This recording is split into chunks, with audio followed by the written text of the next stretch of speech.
Introduction to Renewable Energy Economics. Table of Contents. Chapter 1. Basics of Energy Economics. Chapter 2. Overview of Renewable Energy Sources. Chapter 3. Externalities and Market Failures. Chapter 4. The Role of Government. Chapter 5. Capital Costs and O&M in Renewables. Chapter 6. Financing and Investment Models in Renewable Energy. Chapter 7. Grid Integration and Intermittency Economics. Chapter 8. Renewable Energy Policy and Regulation. Chapter 9. Macroeconomic Impacts of the Renewable Energy Transition. Chapter 10. Cost-Benefit Analysis and Investment Appraisal in Renewable Energy. Chapter 11. International Financial Institutions and Green Financing Mechanisms. Chapter 12. The Economics of Energy Storage. Chapter 13. The Economics of Green Hydrogen. Chapter 14. The Economics of Carbon Capture and Storage, CCS. Chapter 15. The Economics of Sustainable Finance. Chapter 16. The Economics of the Circular Economy. Chapter 17. The Economics of Energy Storage Technologies. Chapter 18. The Economics of Green Hydrogen. Chapter 19. The Economics of Carbon Capture and Storage, CCS. Chapter 20. The Economics of Sustainable Finance. Epilogue. Renewable Energy Economics. A Path Toward a Sustainable Future. Chapter 1. Basics of Energy Economics. Introduction. Energy is the engine of modern economies. Every good produced, every service delivered, and every moment of modern life is underpinned by energy use. Understanding how energy markets function is essential for making informed decisions about energy policy, investments, and the shift toward renewables.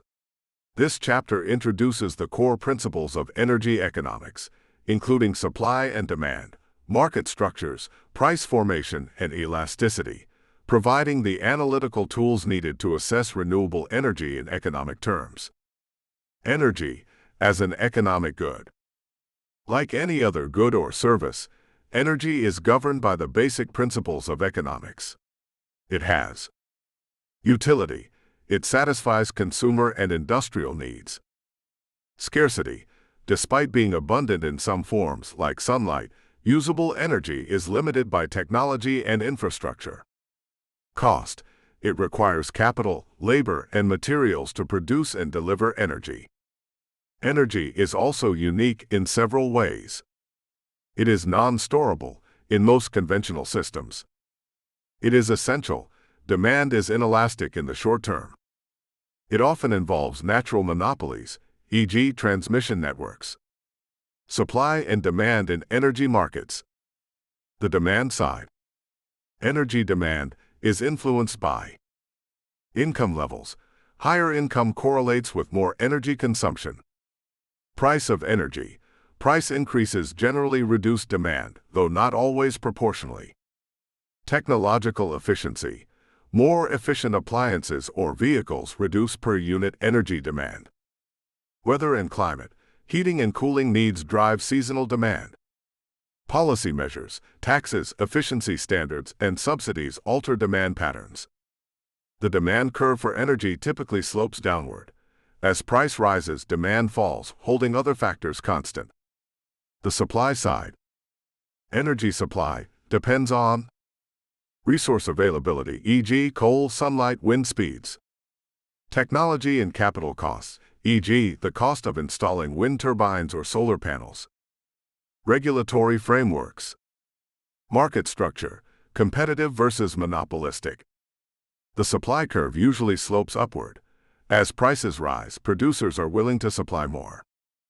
Market equilibrium and price formation. In a competitive energy market, price is determined at the intersection of the supply and demand curves. This is the market equilibrium. However, real-world energy markets are often imperfect. Oligopolies, e.g., OPEC in oil markets. Regulated monopolies, e.g., electricity utilities. Price controls or subsidies. These distort the equilibrium and can lead to inefficiencies unless properly managed. Price elasticity of demand and supply. Price elasticity of demand. This measures how sensitive consumers are to price changes.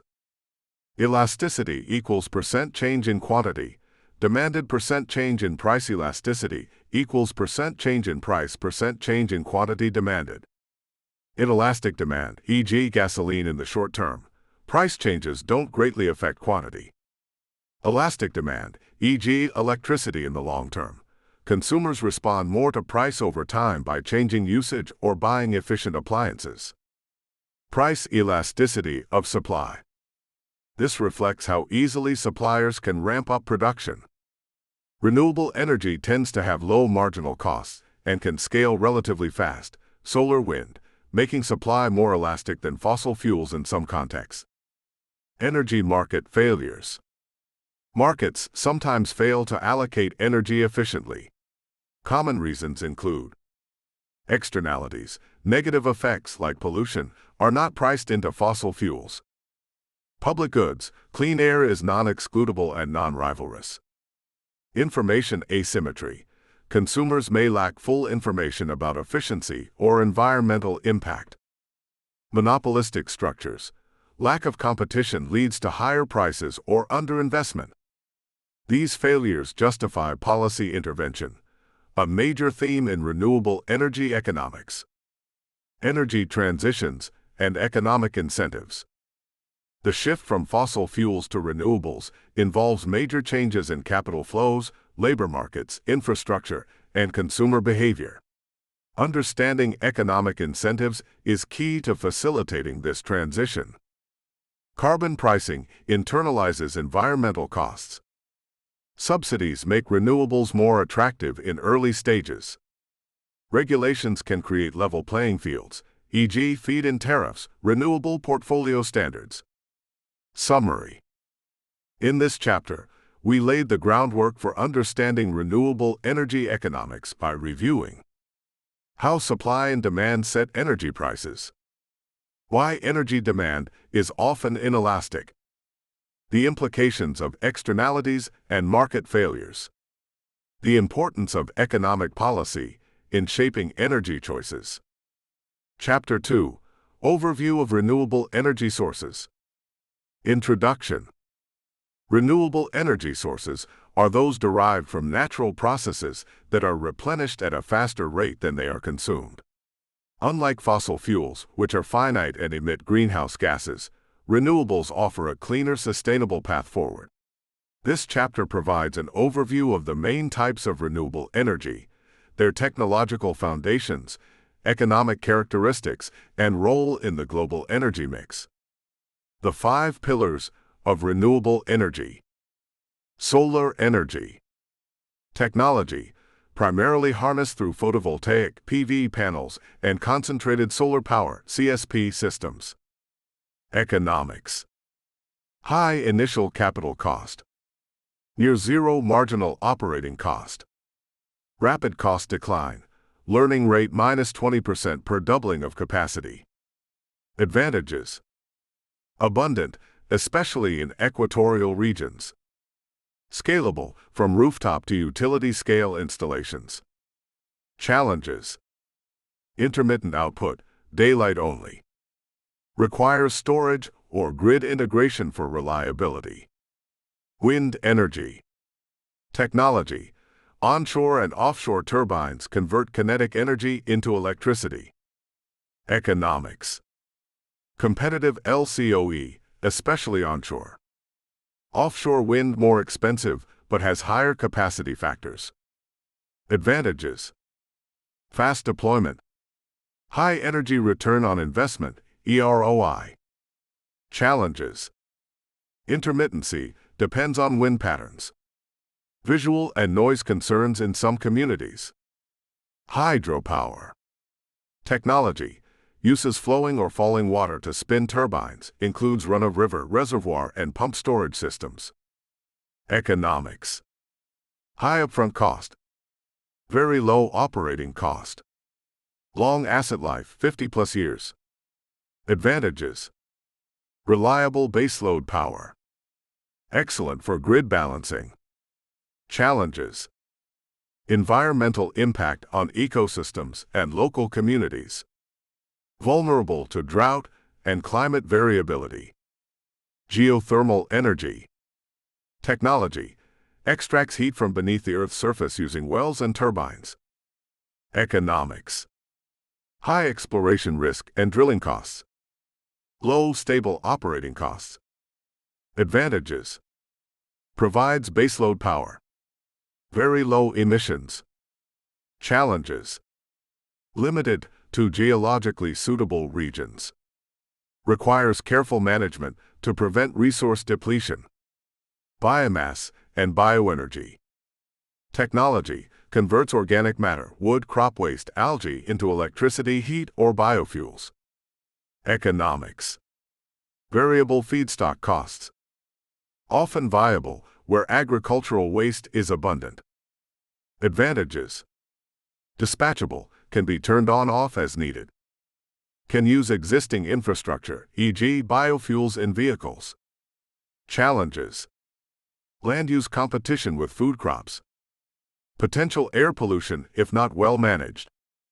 2.3 Comparative cost analysis.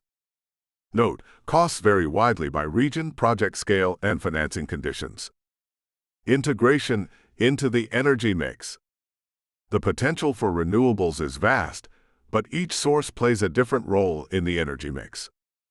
Solar and wind are ideal for rapid deployment and decentralization, but need storage and flexible backup. Hydro and geothermal offer consistent dispatchable energy, but are geographically constrained. Biomass provides energy density and flexibility, especially for sectors like aviation and heating. Hybrid systems and smart grids help balance their strengths and mitigate weaknesses. Global deployment trends. As of 2024, solar PV is the fastest-growing energy source globally. Wind power continues to expand, especially offshore in Europe and East Asia. Hydropower remains the largest single renewable source by capacity. Geothermal and biomass are growing steadily, but slower than wind and solar. Investment is shifting toward regions with high energy demand growth, e.g. India, Southeast Asia. Strong policy support, e.g. U.S. Inflation Reduction Act, EU Green Deal. High resource potential, e.g. solar in MENA, wind in North Sea. Environmental and social considerations. While renewables are cleaner than fossil fuels, they are not impact-free. Land use. Large-scale solar and wind farms can displace ecosystems. Resource use. Manufacturing, e.g. rare earth metals for turbines, has environmental costs. Social acceptance. Local opposition, NIMBYISM, can delay or block projects. A just energy transition involves balancing environmental benefits with social and economic inclusion. Conclusion. Each renewable energy source comes with unique benefits, costs, and challenges. The economics of renewables is shaped not just by resource availability, but also by technology, infrastructure, and policy. Chapter 3: Externalities and Market Failures. Introduction. The standard model of market economics assumes that prices reflect all relevant costs and benefits. But in energy markets, especially those dominated by fossil fuels, this assumption breaks down. Externalities, market power, and information failures distort prices and investment decisions. This chapter explains why these market failures occur, how they impact the renewable energy transition, and what tools economists and policymakers use to address them. Understanding externalities.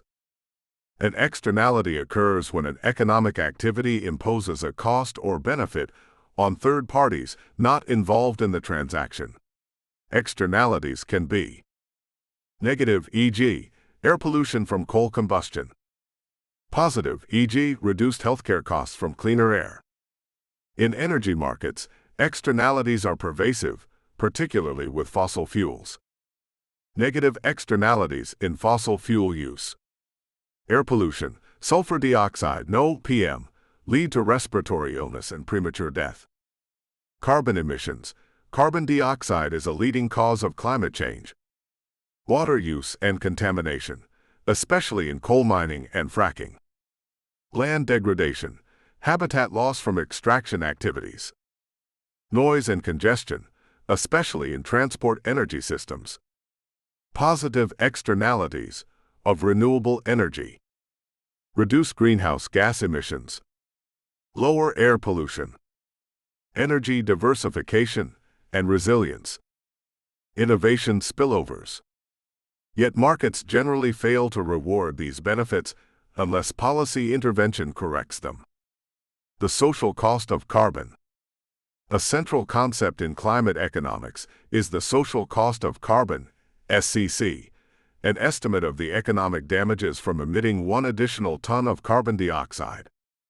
Estimates vary widely, from $50 to over $300 per ton. SCC reflects future damages from sea level rise, extreme weather, agricultural loss, etc. Most fossil fuel prices do not reflect this cost, making them appear cheaper than they are in reality. Failure to price carbon leads to underinvestment in renewables and overconsumption of fossil fuels. Market power and monopolies. Natural monopolies. Electricity transmission and distribution involve high fixed costs and are most efficient when operated by a single provider. However, monopolies may underinvest in innovation or renewables without regulation. Oligopolies in fuel markets. A few firms, e.g., oil majors, OPEC countries, often control large shares of fossil fuel supply. These entities can influence prices, distort competition, and lobby against clean energy policy. Information failures. Consumers and investors may lack awareness of long-term savings from renewable technologies. Clear comparisons of energy efficiency options. Trust in new or decentralized technologies. This leads to suboptimal decision-making, slowing adoption of cost-effective clean technologies. Public goods and the free rider problem. Public goods are non-rivalrous. Use by one does not reduce availability to others. Non-excludable. People can benefit without paying. Clean air and climate stability are public goods. Individuals or nations often lack incentive to invest in them because they can benefit regardless of contribution. This is the free rider problem.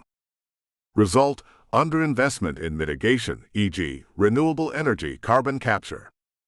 This justifies international agreements like the Paris Accord. Policy responses to market failures. Economists and policymakers use several tools to internalize externalities and correct market distortions. Carbon pricing. Carbon tax, direct fee per ton of carbon dioxide emitted. Cap and trade systems, set a limit and allow trading of emissions permits. Goal: make polluters pay the true social cost of their emissions. Subsidies and incentives for renewables. Feed-in tariffs, guaranteed price for renewable energy producers. Investment tax credits, reduce upfront capital burden. Net metering, credit small producers for electricity fed back into the grid. These interventions help align private and social costs. Regulation and standards. Renewable Portfolio Standards, RPS, mandates that a certain percentage of electricity comes from renewables. Emission standards, limits on air pollutants from power plants or vehicles. Public investment in innovation. Governments can fund R&D for technologies with high spillover benefits but uncertain payoffs, e.g., next-generation batteries, green hydrogen. Real-world examples. Sweden introduced a carbon tax in 1991, leading to high renewable adoption and declining emissions without harming GDP growth. Germany's Energiewende used feed-in tariffs to drive massive solar and wind growth, correcting early market imbalances. California, cap-and-trade and clean energy standards helped reduce emissions while maintaining strong economic performance.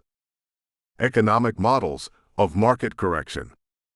Various models simulate the impact of internalizing externalities.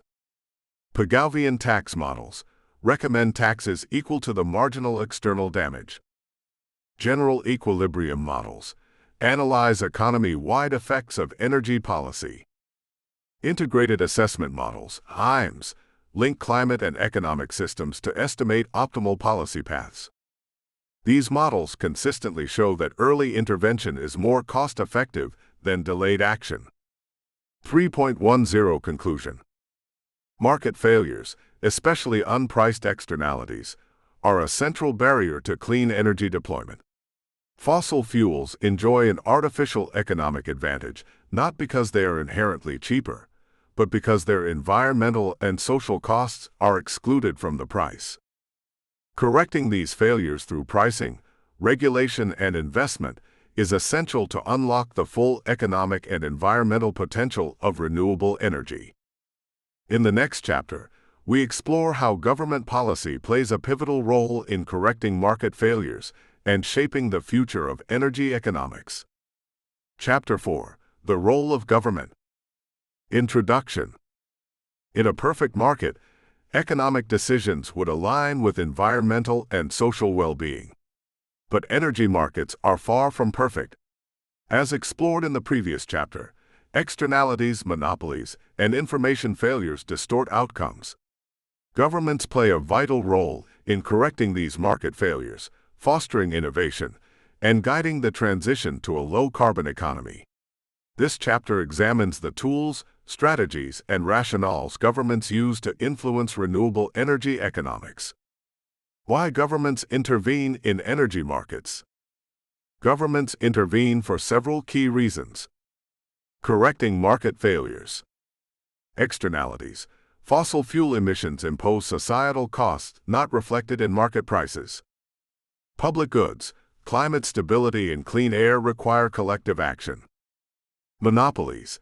Electricity markets often feature natural monopolies requiring oversight. Information gaps. Consumers and investors may lack data on efficiency, costs, or risks. Achieving public policy goals. Energy security. Reduce reliance on volatile fossil fuel imports. Job creation. Promote employment in green industries. Equity and inclusion. Ensure vulnerable populations benefit from energy transitions. Climate targets. Meet international commitments, e.g., Paris Agreement. Key policy instruments. Governments use a mix of price-based, quantity-based, and direct action tools. Below is a breakdown of major policy levers. Carbon pricing. Carbon taxes charge emitters a fixed price per ton of carbon dioxide. Cap-and-trade emissions trading. Set an emissions cap and allow firms to trade permits. Purpose. Internalize externalities and provide a market signal to reduce emissions. Subsidies and incentives. Investment tax credits, ITCs, reduce upfront costs for renewable energy projects. Production tax credits, PTCs, offer payments based on energy produced. Feed-in tariffs, FITs, guarantee fixed prices for renewable electricity fed into the grid. Grants and low-interest loans encourage R&D or deployment of new technologies. Purpose. Level the playing field against subsidized fossil fuels and de-risk renewable investment. Renewable Portfolio Standards, RPS. Mandate that a certain percentage of electricity sold comes from renewable sources. Create stable market demand. Often accompanied by tradable renewable energy certificates, RECs. Public procurement and investment. Governments can lead by example, deploying renewables in schools, military bases, or transit. Public banks and sovereign wealth funds can finance green infrastructure. Regulatory measures. Emission standards. Mandate limits on pollutants or GHGs from power plants or vehicles. Building codes. Require solar-ready rooftops or energy efficiency standards. Net metering. Allow households to sell excess solar electricity back to the grid. Institutions and governance structures. Effective energy policy requires capable institutions. Key roles include energy ministries, design and implement national strategy. Regulatory agencies, oversee electricity markets and enforce compliance. State-owned enterprises. In some countries, major utilities are publicly owned and driven by policy goals. Multilateral institutions provide funding and guidance, e.g., World Bank, IRENA, UNFCCC. Case studies in government intervention. Germany's Energiewende pioneered feed-in tariffs and strong solar incentives. Achieved greater than 40% renewable electricity by 2022. Challenges include grid upgrades and managing intermittency. China's renewable push. World's largest investor in solar, wind, and EVs. Uses state planning, subsidies, and industrial policy to dominate clean tech supply chains. United States Inflation Reduction Act 2022 offers over $300 billion in climate-related investments. Focuses on tax credits, manufacturing incentives, and energy justice. India's National Solar Mission. Goal: 280 gigawatts of solar capacity by 2030. Uses auctions, viability gap funding, and rural electrification to expand deployment. Policy design considerations. Predictability and stability. Investors require long-term certainty. Frequent policy changes, e.g., subsidy cuts, undermine confidence. Cost-effectiveness. Policymakers must balance ambition with budget constraints. Market-based mechanisms, e.g., auctions, are often more efficient than fixed subsidies. Equity and justice. Just transition, support for workers in fossil fuel industries. Energy access. Ensure rural and low-income communities benefit from clean energy. Coordination across sectors. Energy policy must align with transport policy, EV incentives, fuel economy. Agriculture, bioenergy, land use. Finance, green bonds, disclosure rules. Government as catalyst for innovation. Governments play a crucial role in advancing new technologies that private markets won't fund due to high uncertainty. Public R&D funding, e.g., ARPA-E in the U.S. Demonstration projects, e.g., offshore wind, hydrogen hubs. Early market incentives, e.g., EV subsidies, battery incentives. This technology push complements market pull measures like carbon pricing. International policy coordination. Paris Agreement 2015. Countries submit nationally determined contributions, NDCs. Carbon border adjustments. Prevent carbon leakage by taxing imports from countries with weaker climate policy. Green finance frameworks. The EU Taxonomy and Task Force on Climate-Related Financial Disclosures, TCFD, are aligning capital with sustainability. Pitfalls and criticisms of government intervention. Not all policies are successful. Potential pitfalls include policy capture, fossil fuel lobbyists influencing legislation. Regulatory lag, slow adaptation to fast-moving technologies. Inefficient subsidies, distorting markets without achieving goals. Poor targeting, programs that fail to reach low-income or rural populations. Designing adaptive, transparent, and evidence-based policy is key to success. Conclusion. Governments are not just market correctors, they are market creators in the energy transition. By pricing carbon, subsidizing clean technologies, setting standards, and investing in innovation, they drive the shift toward sustainable energy systems. Their role is essential to addressing climate change, ensuring equity, and achieving long-term economic resilience. In the next chapter, we'll delve into the cost structures and financial models behind renewable energy, beginning with capital expenditures, operational costs, and the concept of levelized cost of energy, LCOE. Chapter 5: Capital Costs and O&M in Renewables. Introduction. Understanding the economics of renewable energy requires an examination of the underlying cost structures. Unlike fossil fuel power plants, where ongoing fuel costs dominate, renewable energy systems are characterized by high upfront capital expenditures and minimal operational expenses.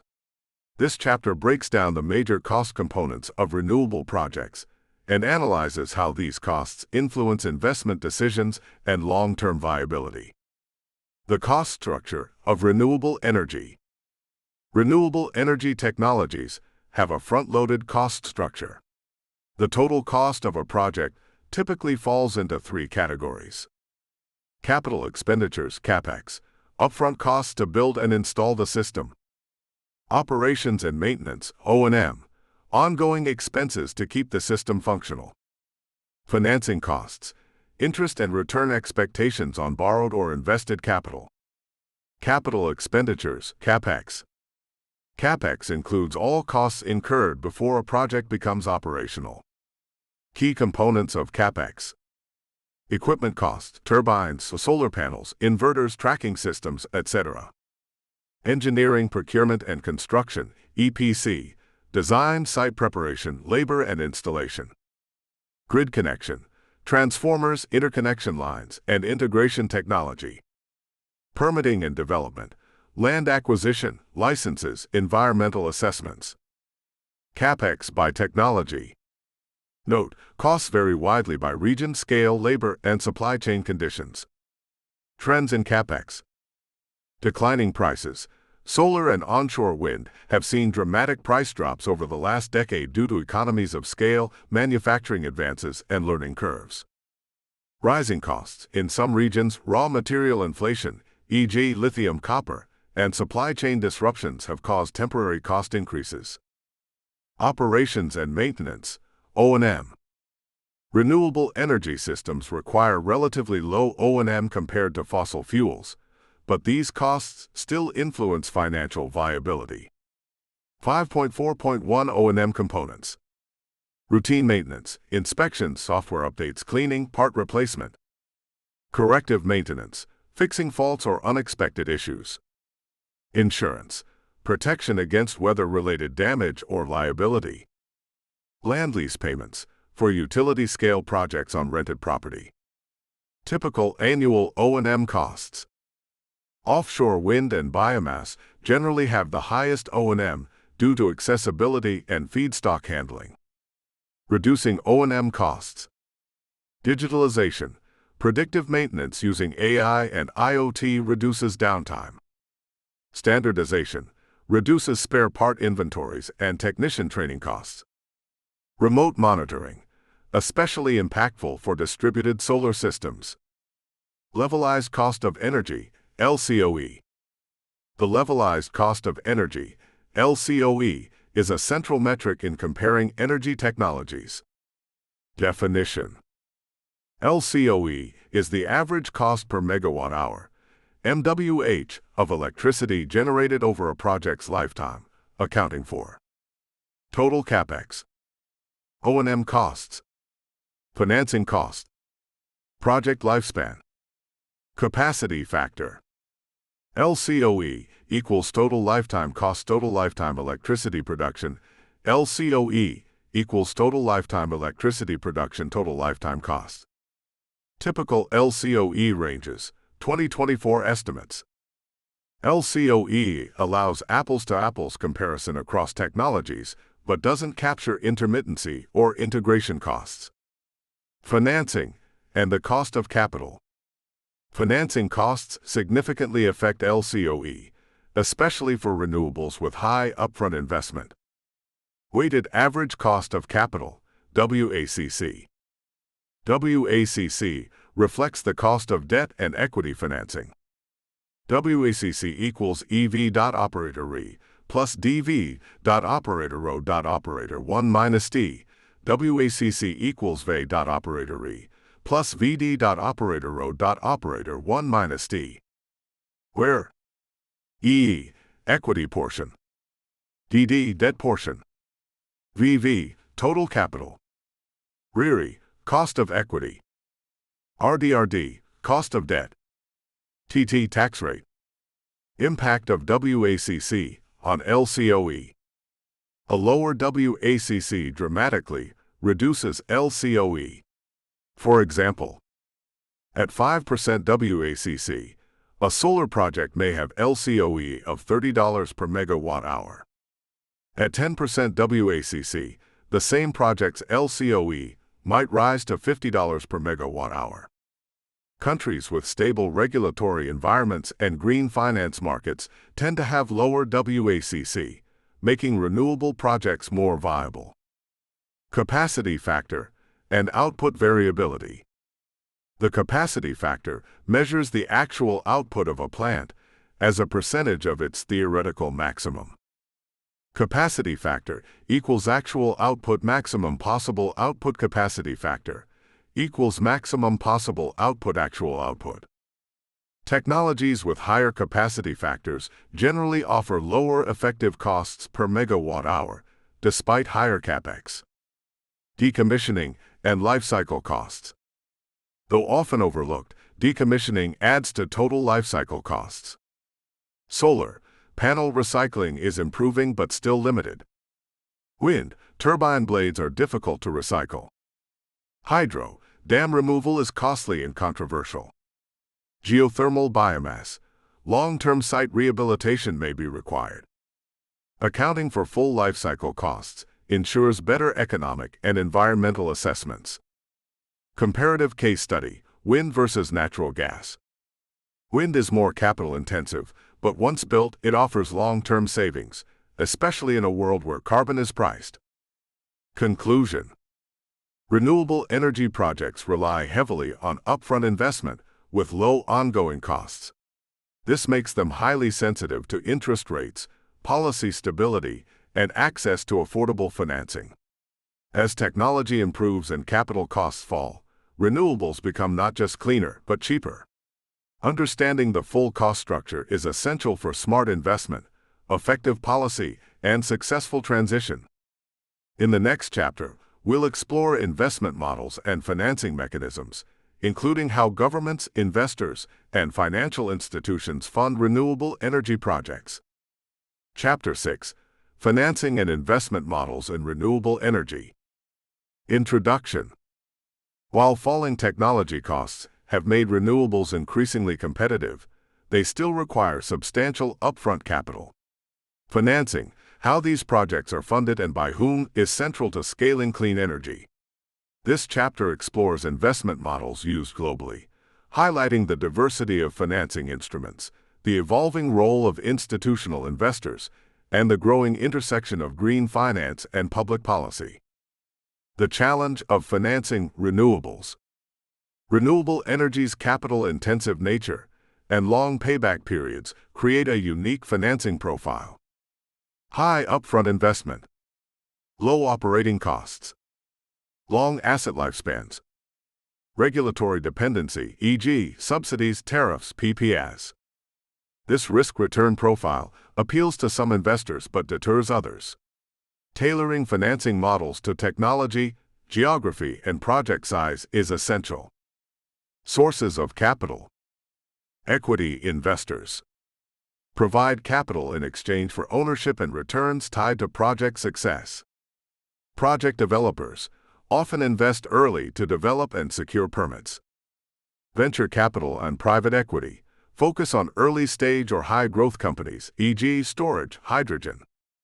Institutional investors, pension funds, insurance companies, and sovereign wealth funds often seek stable long-term returns. Debt financing. Lenders provide capital to be repaid with interest, typically secured against project assets or cash flows. Commercial banks. Development banks, e.g., World Bank, ADB. Export credit agencies. Green bonds. Debt is less expensive than equity, but requires predictable cash flows, e.g., from PPAs. Project finance versus corporate finance. Project finance. Non-recourse or limited recourse. Repayment depends on project revenues, not sponsor's balance sheet. Common for large utility-scale solar, wind, hydro. Advantages. Isolates risk. Leverages high debt-to-equity ratios, often 70 to 80% debt. Corporate finance. Funded directly from a company's balance sheet. Suitable for large corporations or utilities expanding their own generation capacity. Advantages. Simpler structure. often faster execution. Investment models. Power purchase agreements, PPAs. A long-term contract to sell electricity at a fixed price. Off-taker, utility, government, or corporate buyer. Benefits, revenue certainty, risk mitigation. Types. Utility scale PPAs. Corporate PPAs, e.g. Amazon, Google. Feed-in tariffs, FITs. Guarantee fixed prices for renewable electricity over a period, e.g. 15 to 20 years. Encourage early investment but may lead to overcapacity if poorly designed. Auctions and reverse bidding. Governments award contracts to lowest price bidders for a set capacity. Increasingly popular. Drives down prices via competition. Merchant projects. Sell electricity at market prices without a fixed buyer. Higher risk and reward. Rare in early-stage markets, more common in mature ones with robust spot markets. Green bonds and sustainable finance. Green bonds. Debt instruments where proceeds are used for climate or environmental projects. Rapidly growing asset class. Issuers, governments, banks, corporations. Oversight by frameworks like ICMA Green Bond Principles, EU Taxonomy, ESG investing. Environmental, social and governance, ESG, criteria increasingly influence capital flows. Institutional investors screen portfolios to support sustainability. ESG indexes and funds attract capital toward renewables. Blended finance and public-private partnerships, PPPs. Blended finance combines public and private funds to de-risk projects and attract commercial investment. Tools, first loss guarantees, concessional loans, technical assistance. Used extensively in emerging markets. PPPs. Public entities partner with private firms to develop infrastructure. Government provides support, land permits, co-investment. Effective for grid-scale projects, especially where market risk is high. Investment in emerging markets. Financing clean energy in developing countries poses challenges. Currency risk. Political instability. Limited financial infrastructure. Solutions include multilateral financing, e.g., IFC, AFDB. Climate funds, e.g., Green Climate Fund. Risk guarantees and insurance mechanisms. Local currency, PPAs. Innovations in financing. Community investment and crowdfunding. Individuals can invest directly in local solar or wind projects. Empowers citizens, increases public buy-in. Yieldcos. Publicly traded companies that hold renewable assets. Provide stable returns to investors from power sales. Energy as a service, EAs. Customers pay for energy use, not system ownership. Common in commercial solar plus storage. Risk mitigation strategies.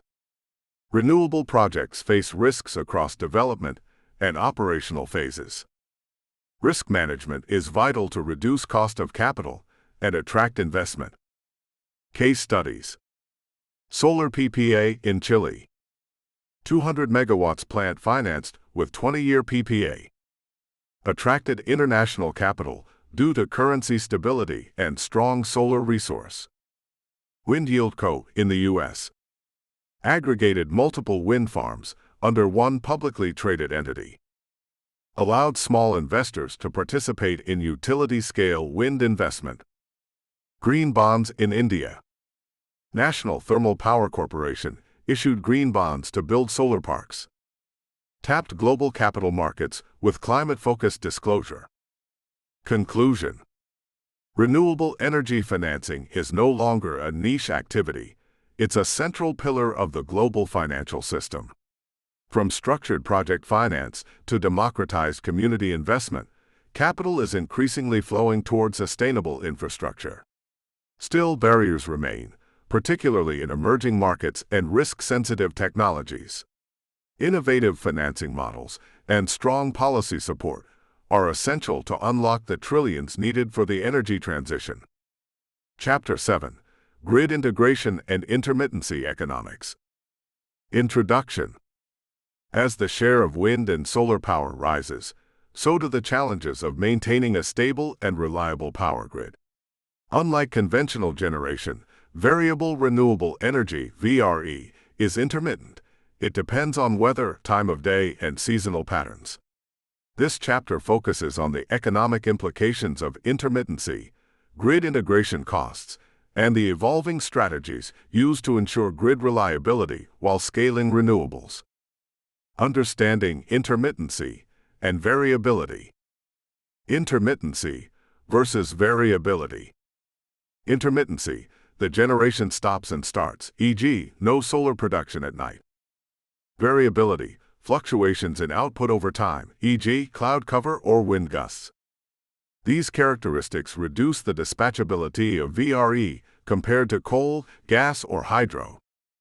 Capacity credit: the percentage of a power plant's capacity that can be relied upon during peak demand. Lower capacity credits mean higher system-level costs to meet peak demand. Integration costs. 3 types of grid integration costs. Balancing costs, maintaining frequency and voltage stability. Grid costs, transmission and distribution upgrades. Capacity adequacy costs, backup generation to cover low output periods. Integration costs typically add $5-25 per megawatt hour to VRE LCOE, depending on penetration levels. Curtailment: when available renewable energy is wasted due to grid constraints or oversupply. Economically inefficient. Can discourage investment if not managed. Economics of flexibility. Grid flexibility is key to integrating VRE. Flexibility refers to the system's ability to respond to short-term supply and demand fluctuations. Flexibility sources. Dispatchable generation, hydropower, gas turbines. Energy storage, batteries, pumped hydro, thermal storage. Demand response, consumers adjust usage to grid needs. Interconnections, trading electricity across regions. Value of flexibility. The economic value of flexibility increases with VRE share. It reduces curtailment. Enables higher VRE penetration. Delays or avoids costly grid expansions. Role of energy storage. Cost trends. Battery costs have dropped -85% since 2010, making storage viable at scale. Revenue streams. Storage systems can arbitrage energy, buy low, sell high. Provide frequency regulation. Reduce capacity charges. Defer infrastructure upgrades. Proper market design is critical to monetize these values. Transmission and distribution economics. Transmission needs. Large-scale renewables are often far from load centers, e.g., desert solar, offshore wind. Building new transmission requires time, capital, and permits. Can reduce regional price volatility. Increases system reliability. Cost allocation. Debate continues on who pays for new transmission. Ratepayers. Project developers. Governments. Policy clarity is essential to avoid underinvestment. Demand-side management, DSM. Demand-side solutions adjust energy usage patterns to support grid balance. Mechanisms. Time of use pricing, higher rates during peak demand. Dynamic pricing, prices reflect real-time supply demand. Incentives for industrial load shifting or EV charging. DSM economics. Shifting 5 to 10% of demand can have outsized effects on grid stability, often cheaper than building new peaker plants or storage. Market design for high VRE systems. Electricity markets must evolve to integrate renewables fairly and efficiently. Energy-only versus capacity markets. Energy-only markets pay only for actual electricity. Capacity markets pay generators to be available during peak periods. Capacity markets can support backup resources for intermittent VRE. Negative prices occur when supply exceeds demand, often due to high wind solar output and inflexible baseload. Signals oversupply can harm revenue streams if frequent. Ancillary services. Markets should reward services like frequency regulation, voltage support, spinning reserve. These are critical in high VRE grids and often provided by storage, flexible generation, or demand response. Regional grid examples. Denmark. Over 50% of electricity from wind relies on flexible hydro from Norway, Sweden, and smart grid tech. California, CAISO. High solar penetration leads to the duck curve. Investments in storage, demand response, and flexible ramping are ongoing. South Australia. 60% plus renewables. Blackouts in 2016 led to investment in big batteries and grid upgrades. Future trends. Grid digitalization, smart meters, sensors, and AI improve forecasting and flexibility. Virtual power plants, VPPs, aggregated distributed resources acting as single entities. Vehicle-to-grid, V2G, EVs supplying power back to the grid. These innovations can reduce integration costs and unlock new economic value. Conclusion. Integrating high shares of variable renewables isn't just a technical challenge, it's an economic one. But the tools to manage intermittency exist and are improving rapidly. Smart investments in flexibility, storage, grid infrastructure, and market design will minimize costs and maximize the reliability of renewable-rich energy systems. Transitioning the grid isn't optional, it's essential for scaling clean energy sustainably. Chapter 8. Renewable Energy Policy and Regulation. Introduction. Economics alone cannot drive the energy transition. While technological advances and cost reductions have made renewables highly competitive, policy and regulation remain essential for shaping markets, correcting externalities, and providing long-term investment certainty. This chapter explores how government policies, legal frameworks, and regulatory mechanisms influence the pace, scale, and efficiency of renewable energy development. The role of policy in renewable energy deployment. Renewable energy policy serves several key functions. Correcting market failures, e.g., externalities from fossil fuels. Ensuring energy access and equity. Reducing investment risk. Supporting technological innovation. Facilitating grid integration. Without supportive policies, market inertia and fossil fuel dominance can stifle renewable growth. Categories of renewable energy policies. Regulatory instruments. Renewable Portfolio Standards, RPS, mandates that a percentage of electricity comes from renewable sources. Net metering allows customers to offset electricity consumption with on-site generation. Grid access rules ensure fair access for renewables to transmission and distribution systems. Economic instruments. Feed-in tariffs, FITs, guarantee fixed prices for renewable energy over a long period. Auctions, tenders, competitive bidding for renewable energy supply contracts. Tax incentives, investment tax credits, ITC, production tax credits, PTC, depreciation allowances. Carbon pricing internalizes environmental costs via carbon taxes or emissions trading schemes, ETS. Support for innovation and R&D. Government grants for research, pilot projects, and commercialization. Public-private partnerships for emerging technologies, e.g., hydrogen, floating offshore wind. Policy instruments in practice. Case studies in policy design. Germany's Energiewende. Feed-in tariffs and grid priority led to early solar dominance. Transition to auctions after cost declines. face challenges with rising consumer prices and grid stress. China's central planning, direct subsidies and 5-year plans drove massive wind and solar capacity. Struggled with curtailment and grid integration.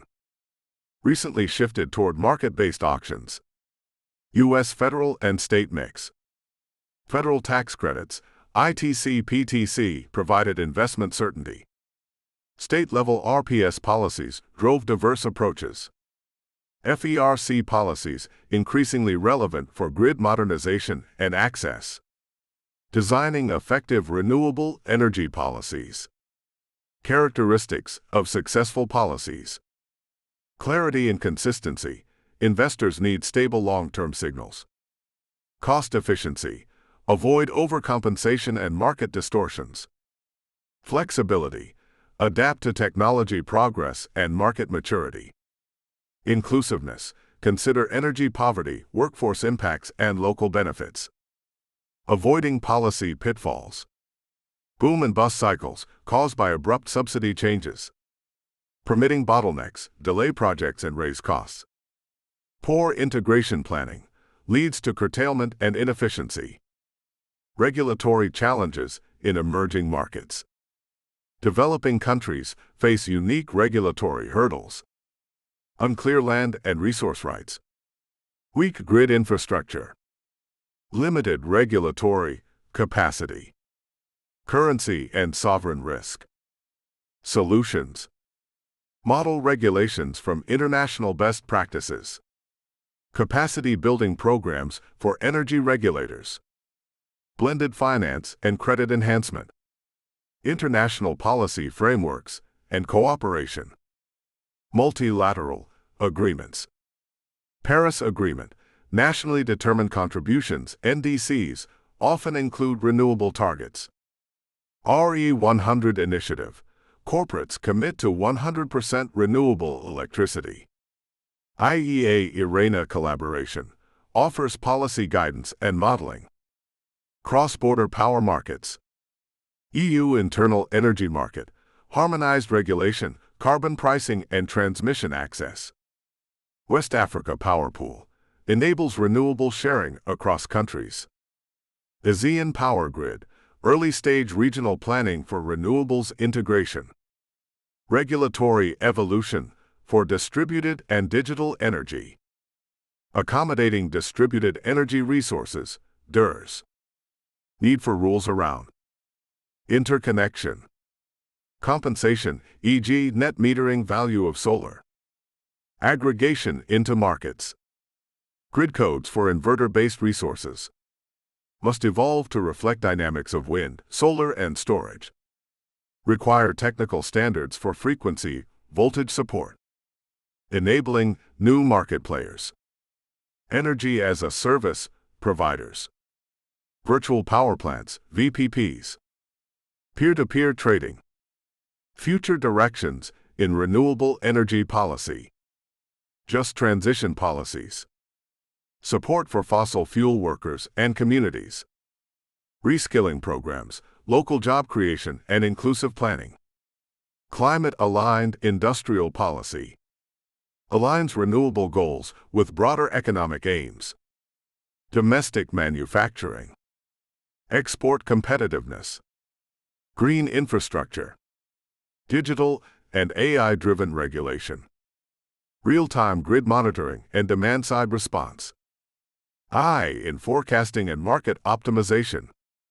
Regulatory sandboxes to test innovative models. Conclusion. Policy and regulation are the scaffolding upon which renewable energy growth is built. While technologies evolve and markets adapt, it is forward-looking, coherent, and inclusive policy that enables investment, ensures fairness, and achieves decarbonization. The diversity of global approaches shows there is no single blueprint, but there are powerful lessons to guide the way. Chapter 9. Macroeconomic Impacts of the Renewable Energy Transition. Introduction. The global energy transition is more than a technological or environmental imperative. It is a macroeconomic transformation. As countries shift from fossil fuels to renewable energy, they face significant changes in employment patterns, trade flows, government revenues, and industrial competitiveness. This chapter analyzes these impacts, focusing on both opportunities and challenges across developed and developing economies. GDP and economic growth. Direct and indirect effects. Direct impact: investment in infrastructure, manufacturing, and services related to renewables. Indirect impact: reduced import dependency, innovation spillovers, and improved health from reduced pollution. Modeling results. Various macroeconomic models suggest a net positive impact on global GDP by 2050 if clean energy investments are well managed. Gains stem from productivity, energy savings, and avoided climate damages. IRENA estimates that global GDP could be boosted by up to 2.4% by 2050 with ambitious renewable deployment. Employment and labor market dynamics. Global employment trends.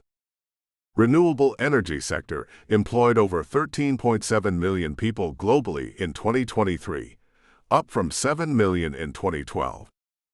Most jobs are in solar PV, bioenergy, and wind power. Top employers: China, Brazil, EU, India, and the US. Job creation by technology. Fossil fuel job displacement. Coal and oil sectors expected to shrink significantly. Managed phase-outs and retraining programs are essential to avoid socioeconomic disruption. Fiscal impacts and public finance.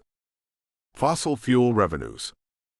Governments reliant on oil and gas rents, e.g., Russia, Nigeria, Saudi Arabia, face long-term fiscal risk. Need for economic diversification strategies. Renewable subsidies versus savings. Early renewable deployment often needs public subsidies. Over time, renewables reduce fiscal burdens by lowering health costs, cutting fossil fuel subsidies, increasing tax revenues from new industries. Carbon pricing revenues can generate substantial income if properly designed. Revenues can fund transition programs or reduce other taxes. Trade and energy security. Shifting trade balances.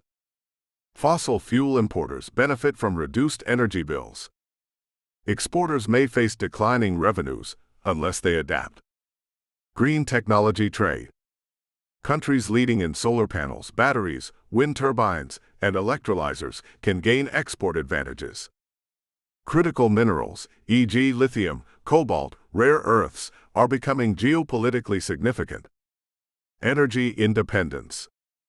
Decentralized renewable systems increase energy sovereignty. Reduces exposure to global fuel price volatility.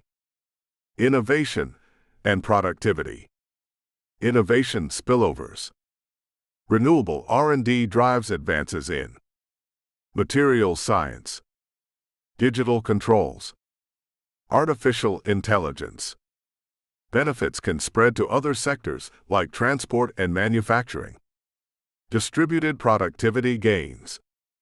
Energy access improves educational outcomes, health, and business productivity, especially in developing regions. Regional economic impacts. Developed economies often lead in innovation and capital deployment. Opportunity to dominate future energy value chains, e.g., green hydrogen, smart grids. Emerging markets stand to gain from clean energy access, employment in bioenergy and decentralized systems, avoided fossil fuel import costs, need support in finance, policy, and capacity building. Fossil fuel-dependent economies risk stranded assets and economic contraction. Require just transition policies and strategic reinvestment in new sectors. The cost of inaction. Failing to transition has steep macroeconomic costs. Climate damages, extreme weather, food insecurity. Health costs from air pollution. Lost competitiveness in future clean tech industries. The Stern Review, 2006, concluded that inaction could cost up to 20% of global GDP annually, while climate action would cost just 1 to 2%. Policy recommendations for inclusive economic transition. Link climate policy with industrial strategy. Develop domestic supply chains for renewables and clean tech. Support workers and communities. Retraining, social protection, regional transition funds. Invest in infrastructure and education.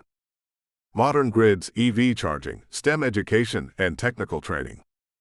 Foster international cooperation. Technology transfer, climate finance, fair trade and green goods. Conclusion. The renewable energy transition is not a zero-sum game. It presents a historic economic opportunity. While disruption is inevitable, careful planning, inclusive policies, and proactive investment can ensure that the transition supports sustainable growth, job creation, and greater global economic resilience. With the right choices, the world can not only decarbonize, but also prosper. Chapter 10. Cost-benefit analysis and investment appraisal in renewable energy. Introduction. As renewable energy technologies scale, understanding their economic feasibility becomes essential for investors, policymakers, and developers. Cost-benefit analysis, CBA, and investment appraisal are key tools that help stakeholders make informed decisions about energy projects. This chapter delves into the methodologies for assessing the financial, environmental, and social returns on renewable energy investments, and explores the challenges of valuing long-term and non-market benefits. Key concepts in investment appraisal. Time value of money. The principle that money today is worth more than the same amount in the future due to inflation, opportunity cost, and risk. Investment appraisals in renewable energy use discounted cash flow, DCF, methods to account for the time value of money. Discount rate. The rate used to discount future cash flows back to present value. It incorporates risk premium, higher for riskier projects. Time preference, reflects how much future money is worth today. Capital cost, the financing cost of a project. Capital and operating costs. Capital costs include costs for purchasing, installing, and commissioning renewable energy systems, e.g., wind turbines, solar panels, storage facilities. Operating costs, recurring costs related to operation and maintenance, insurance, and labor. Cash flow and profitability metrics. Net present value, NPV, the sum of discounted cash inflows and outflows. Positive NPV indicates a profitable project. Internal rate of return, IRR, the discount rate at which NPV equals 0. It indicates the project's profitability. Payback period, the time it takes to recover the initial investment. Benefit cost ratio, BCR, the ratio of the present value of benefits to costs. Methodologies for cost-benefit analysis, CBA. CBA is a framework that evaluates the economic efficiency of a project by comparing the total expected benefits to the total expected costs. For renewable energy, CBA considers both quantitative and qualitative factors. Steps in cost-benefit analysis. Identify project costs. Initial investment, CapEx. Operating and maintenance costs, OpEx. Decommissioning costs at the end of the project life. Estimate benefits. Direct benefits, reduced energy costs, income from electricity sales, carbon credits. Indirect benefits, job creation, local economic development, health benefits from reduced air pollution. Quantify and monetize benefits. Monetizing carbon savings. Use carbon price estimates to calculate avoided emissions. Health benefits, reduced healthcare costs due to cleaner air. Discount cash flows. Apply a discount rate to future benefits and costs to calculate present values. Calculate NPV, IRR, and BCR. Determine whether the project generates net positive returns and the time required to break even. Challenges in cost-benefit analysis for renewable energy. Non-market costs and benefits. Some impacts like ecosystem services, health effects, and carbon sequestration are difficult to quantify. Uncertainty. Long project lifetimes, e.g. 20 to 40 years, introduce significant uncertainties in future energy prices, regulatory changes, and technology advancements. Discounting future benefits. Long-term environmental benefits may be undervalued due to high discount rates, despite their global significance. Investment appraisal for renewable energy projects. Project types and their characteristics. Utility-scale projects, large wind farms, solar parks, hydroelectric plants. High upfront capital costs, long project lifetimes, 20+ years, predictable energy generation profiles. Distributed generation, small-scale solar PV, residential wind turbines, microgrids. Lower capital costs, faster payback periods, but often higher per kWh generation costs. Energy storage projects, battery storage, pumped hydro storage. Significant capital and operational costs, often integrated with variable renewables. Financing renewable energy projects. Renewable energy projects often require large capital investments, and financing can come from a mix of debt, loans from commercial banks or development finance institutions. Equity, private investors, venture capital, or public offerings. Government support, subsidies, tax credits, and low-interest loans, e.g. the U.S. Investment Tax Credit, ITC. Financing terms. Loan-to-value ratio, LTV, ratio of debt to the total project value. Debt service coverage ratio, DSCR, measures the project's ability to repay debt from operating income. Social and environmental considerations. Environmental externalities. Renewable energy projects reduce greenhouse gas emissions, air pollution, and water usage compared to fossil fuel-based generation. These externalities must be considered in investment appraisals. Avoided emissions, the amount of CO2 or other greenhouse gases not emitted as a result of the renewable energy project. Ecosystem services. For instance, wind turbines and solar panels may preserve local biodiversity by reducing the need for polluting fossil fuel plants. Social impacts. Job creation. Renewable energy projects typically create local jobs in manufacturing, installation, and maintenance. Energy access.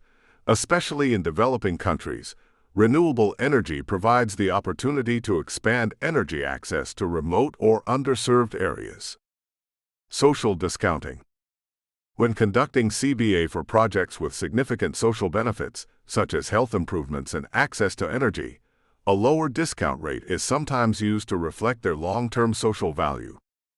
Sensitivity and scenario analysis. Given the uncertainties in renewable energy projects, sensitivity and scenario analysis are vital tools to assess risk. Sensitivity analysis tests how changes in key assumptions, e.g. discount rate, electricity prices, capital costs, impact the outcome. Scenario analysis explores different possible futures, such as changes in policy, technological breakthroughs, or fluctuations in fossil fuel prices. These analyses help investors and policymakers understand the robustness of a project's financial performance under various conditions. Emerging approaches to investment appraisal. Integrated assessment models, IAMs. IAMs combine economic, environmental, and energy system models to project long-term costs and benefits of renewable energy transitions. These models integrate energy system costs, climate change damages, social costs of carbon, multi-criteria decision analysis, MCDA. MCDA is used when projects have multiple stakeholders with differing priorities.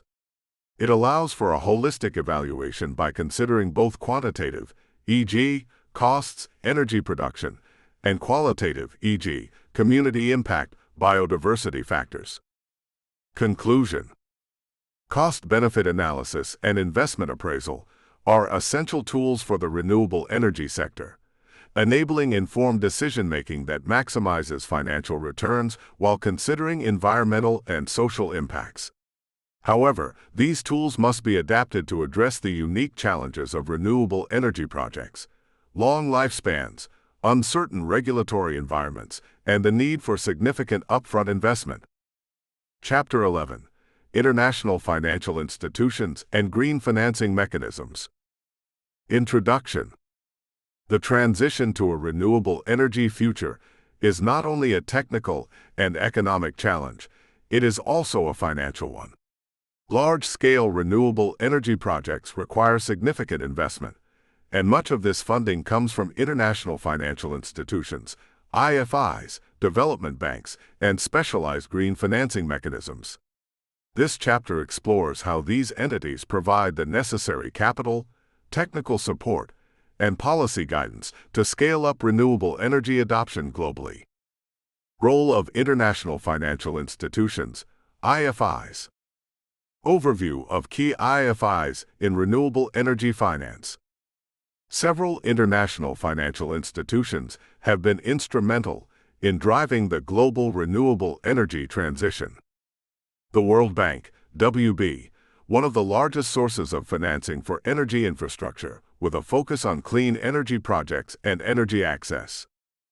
International Finance Corporation, IFC, the private sector arm of the World Bank, investing in renewable energy projects, particularly in emerging markets. Asian Infrastructure Investment Bank, AIIB, a key player in renewable energy financing, particularly in Asia. European Investment Bank, EIB, supports renewable energy projects within Europe and in neighboring regions. Green Climate Fund, GCF, a financial mechanism under the UN Framework Convention on Climate Change, UNFCCC, to support developing countries in reducing emissions and building climate resilience. These institutions provide crucial financial products, from concessional loans to equity investments, to de-risk renewable energy projects and attract private capital. Green bonds, a critical financing tool. What are green bonds? Green bonds are debt instruments issued to raise capital specifically for projects with environmental benefits, such as renewable energy, energy efficiency, and climate adaptation. They are a growing segment of the broader bond market, offering a way for investors to fund sustainable projects while generating returns. Growth and impact. The global green bond market exceeded $1 trillion in 2023, reflecting the rising demand for financing climate-related projects. Key issuers include governments, development banks, and corporations. Use of proceeds.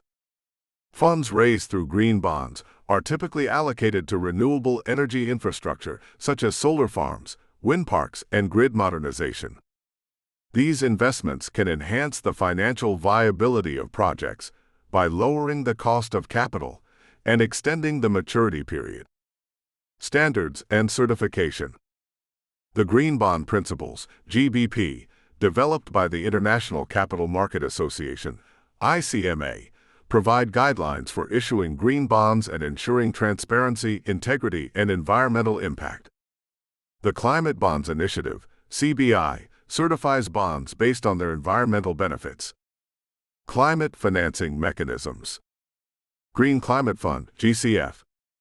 The Green Climate Fund is a global initiative aimed at supporting developing countries in their transition to low-emission and climate-resilient economies. The GCF finances projects through grants, loans, and equity investments, often with favorable terms to encourage private sector participation. Focus areas include renewable energy deployment, energy access in off-grid communities, resilience building projects, Global Environment Facility, GEF. The GEF is another key institution that provides grants for projects addressing global environmental issues, including climate change.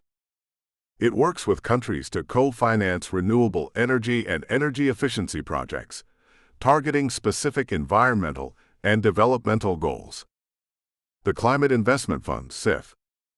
The CIFs mobilize investment for renewable energy and other climate-related projects in developing countries. They support clean energy projects, including wind, solar, hydro, and geothermal. CIFs blend concessional finance with private investment, reducing risks and facilitating project implementation. Private sector engagement and blended finance. Blended finance explain. Blended finance combines public or concessional funds with private sector capital to de-risk projects and catalyze investment in renewable energy.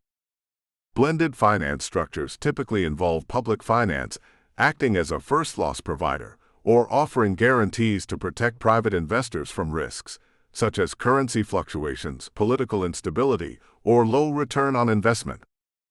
Risk mitigation strategies. Guarantees, offered by development banks to back private investments in renewable projects, particularly in emerging markets. Insurance products, covering political and regulatory risks. Credit enhancements, lowering the cost of capital and improving the financial profile of renewable energy projects. Private sector investment models. Public-private partnerships, PPPs, facilitate private sector participation in large-scale renewable projects by sharing financial risk. Energy as a Service, EAS, a model that provides financing and operational management of energy services, allowing customers, e.g., businesses, governments, to access renewable energy without upfront costs. The role of multilateral development banks, MDBs. Investment in renewable energy. Multilateral development banks, MDBs, including the World Bank, IFC, and regional banks such as the Inter-American Development Bank, IDB, have been instrumental in scaling up renewable energy investment in developing countries. MDBs support policy reforms, helping countries create favorable regulatory environments for renewables. Financing instruments, offering low-interest loans, guarantees, and blended finance for renewable energy projects. Technical assistance, supporting governments and developers with project preparation and capacity building. Risk reduction and credit enhancement. MDBs provide credit guarantees to de-risk renewable projects and help bring in private sector investment. These institutions also offer longer-term financing that private investors may find difficult to access. Innovation in green financing, a new era of investment. Sustainable infrastructure funds. Sustainable infrastructure funds are dedicated to financing renewable energy and climate-resilient infrastructure projects. They focus on long-term stable returns, making them attractive to institutional investors such as pension funds and insurance companies. Crowdfunding and green fintech. Crowdfunding platforms are emerging as a new way to finance renewable energy projects, especially small-scale solar, wind, and community-based energy systems.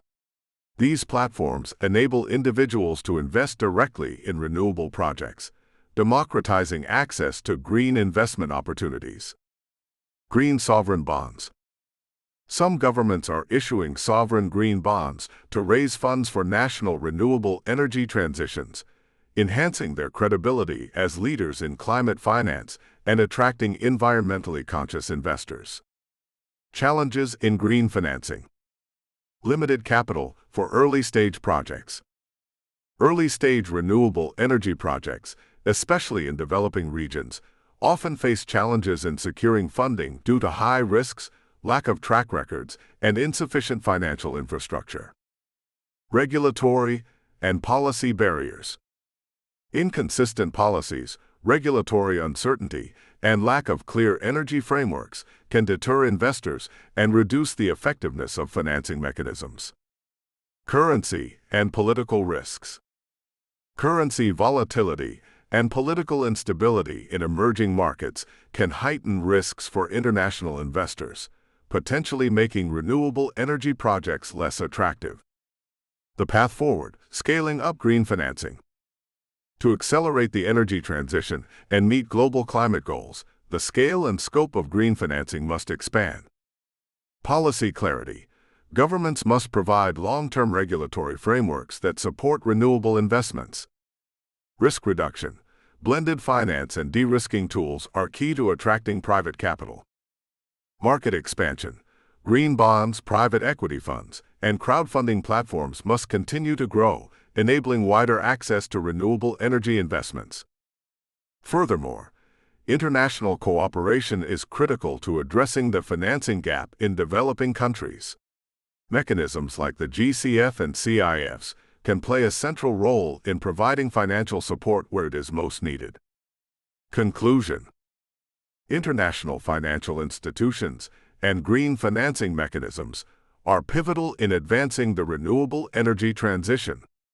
By reducing investment risks, providing capital, and fostering private sector participation, these institutions are helping to unlock the vast potential of renewable energy worldwide. However, overcoming barriers such as regulatory inconsistency, financing gaps for early-stage projects, and political risks will require coordinated global efforts and innovative financial structures.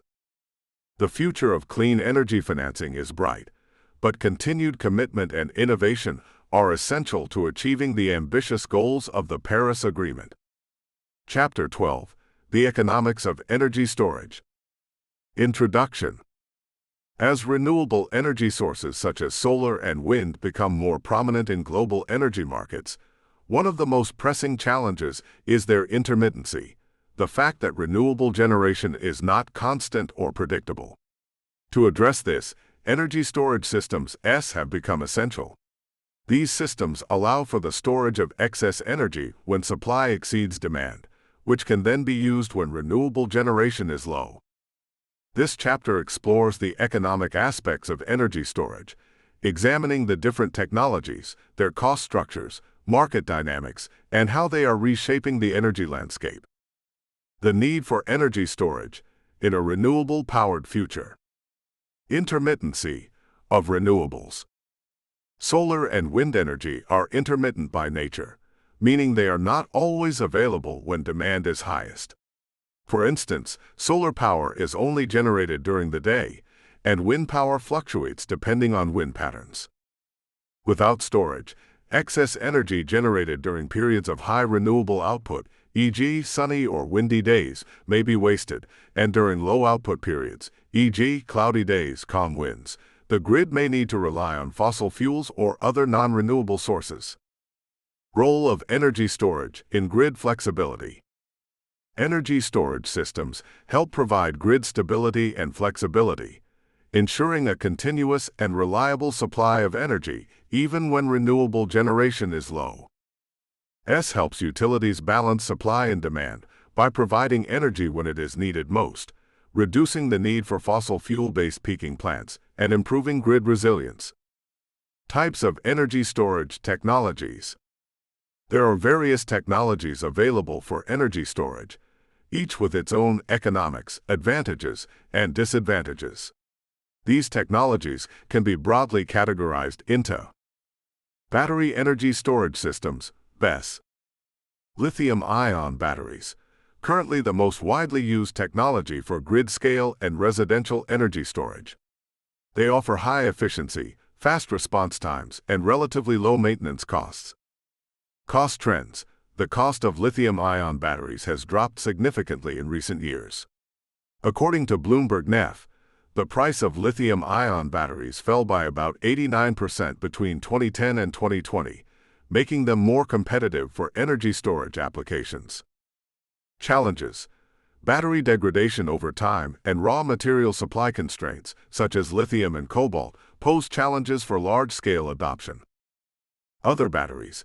Technologies such as flow batteries, sodium-ion, and solid-state batteries are being developed to provide alternatives to lithium-ion systems with longer lifespans and potentially lower costs. Pumped hydro storage, PHS. Pumped hydro storage is the most widely used form of energy storage worldwide, accounting for around 95% of global storage capacity. How it works. Water is pumped to a higher elevation during periods of excess electricity and released through turbines to generate electricity when demand is high.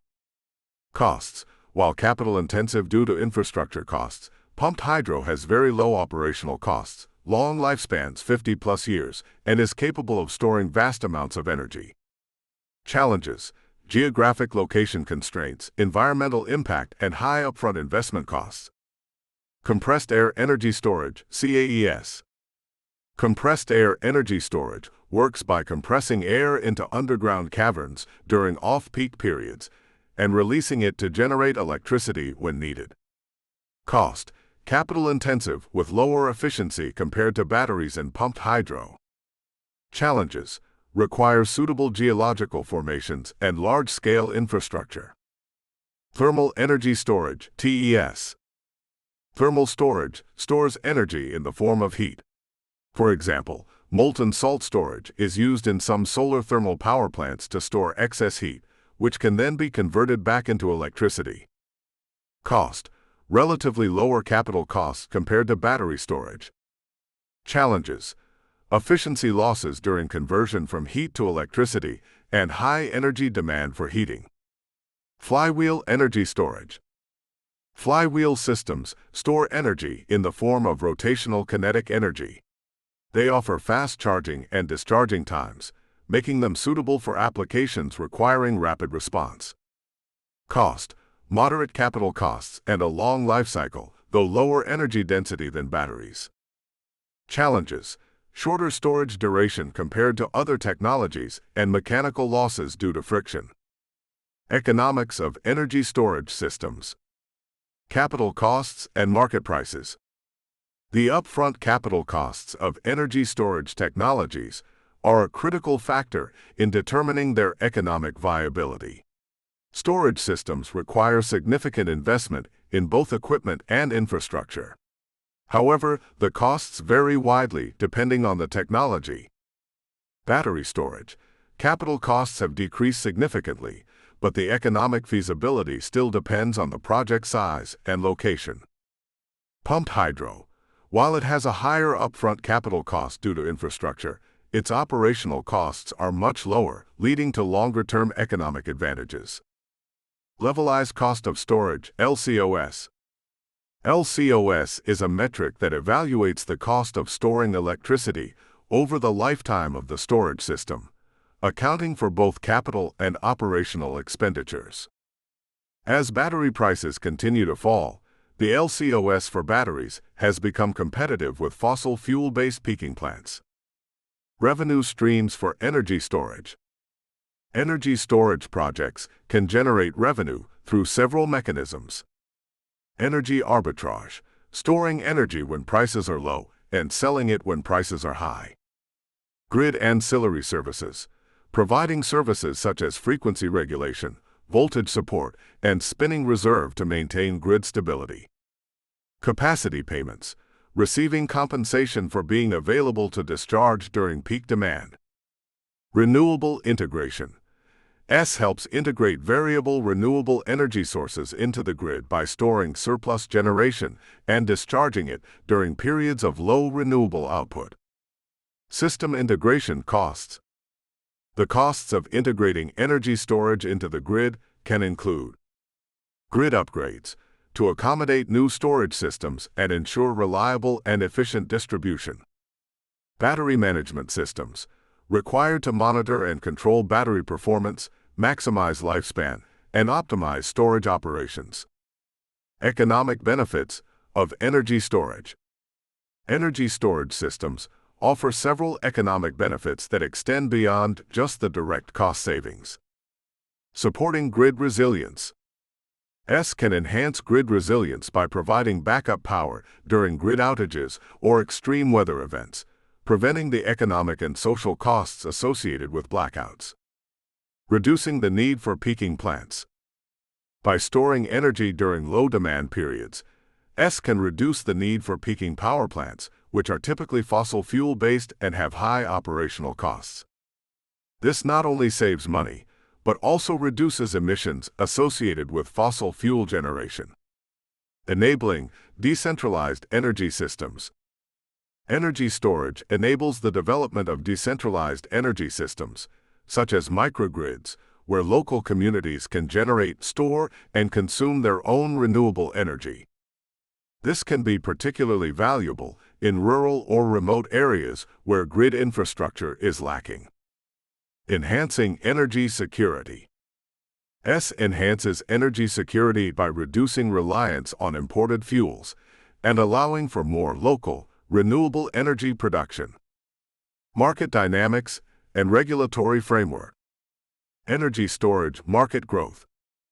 The energy storage market has experienced rapid growth, with the market size expected to exceed $20 billion by 2027, driven by both technological advancements and increasing demand for clean energy. Policy support and subsidies. Government policies, subsidies, and incentives play a crucial role in promoting energy storage adoption. Investment tax credits, ITC. In countries like the U.S., ITCs for storage projects can significantly reduce capital costs. Subsidized storage contracts. Many utilities and governments are now offering storage contracts to store surplus renewable energy. Regulatory challenges. The regulatory landscape for energy storage is still evolving, with many markets lacking clear rules for storage participation in grid services, compensation models, and integration into energy markets. Further policy clarity and market reform will be necessary to fully unlock the economic potential of energy storage. Future trends in energy storage economics.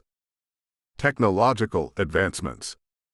The future of energy storage will be shaped by continued advances in battery chemistry, such as solid-state batteries, sodium-ion, and supercapacitors, which promise lower costs and longer lifespans. Hybrid storage systems. Hybrid systems that combine different energy storage technologies, e.g., batteries with pumped hydro, will provide more flexibility and optimize performance across different timescales. Digitalization and smart grids.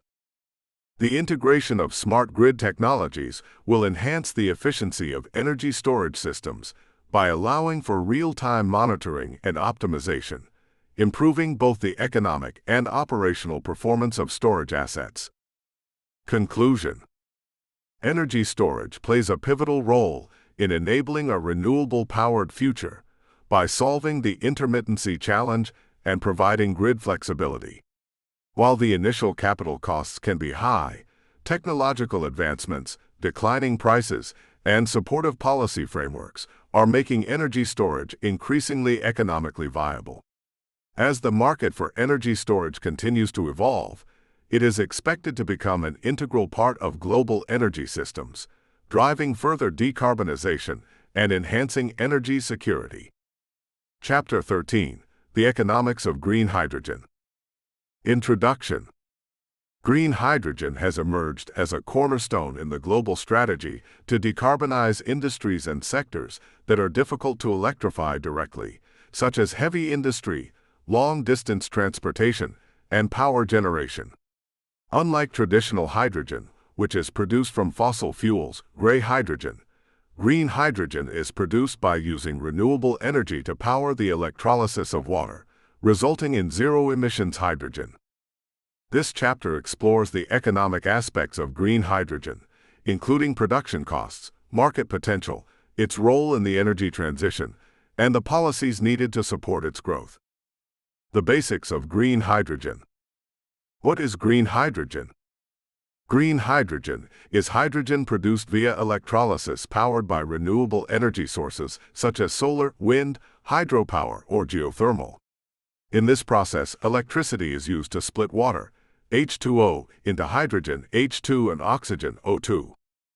The term green hydrogen refers to the fact that no greenhouse gases are emitted during the production process, making it a clean alternative to hydrogen produced from natural gas, gray hydrogen, or with carbon capture and storage, blue hydrogen. The electrolysis process. Electrolysis is the primary method for producing green hydrogen, involving the use of an electrolyzer to split water molecules into hydrogen and oxygen. Proton exchange membrane (PEM) and alkaline electrolyzers are two common types of electrolyzers, with PEM offering faster response times, making it more suitable for fluctuating renewable energy sources like wind and solar. Key benefits of green hydrogen. zero emissions. When produced using renewable energy, green hydrogen results in no direct emissions, making it a key enabler for achieving net zero goals. Versatility. It can be used across various sectors, including industry, transportation, and power generation. Storage. Green hydrogen can be stored for long periods and used as a flexible energy source when renewable power generation is low, complementing other energy storage solutions. The economics of green hydrogen production. Cost structure of green hydrogen. The cost of green hydrogen is primarily determined by the following factors. Cost of renewable electricity.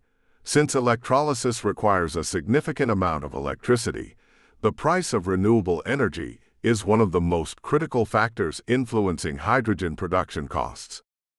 As renewable energy becomes cheaper, e.g., solar and wind, the cost of green hydrogen decreases. Large-scale renewable energy projects with low-cost electricity are crucial to achieving economically competitive green hydrogen. Electrolyzer capital costs. Electrolyzers represent a significant upfront cost. Over the past decade, the cost of electrolyzers has fallen, but continued technological advancements and mass production are needed to reduce costs further.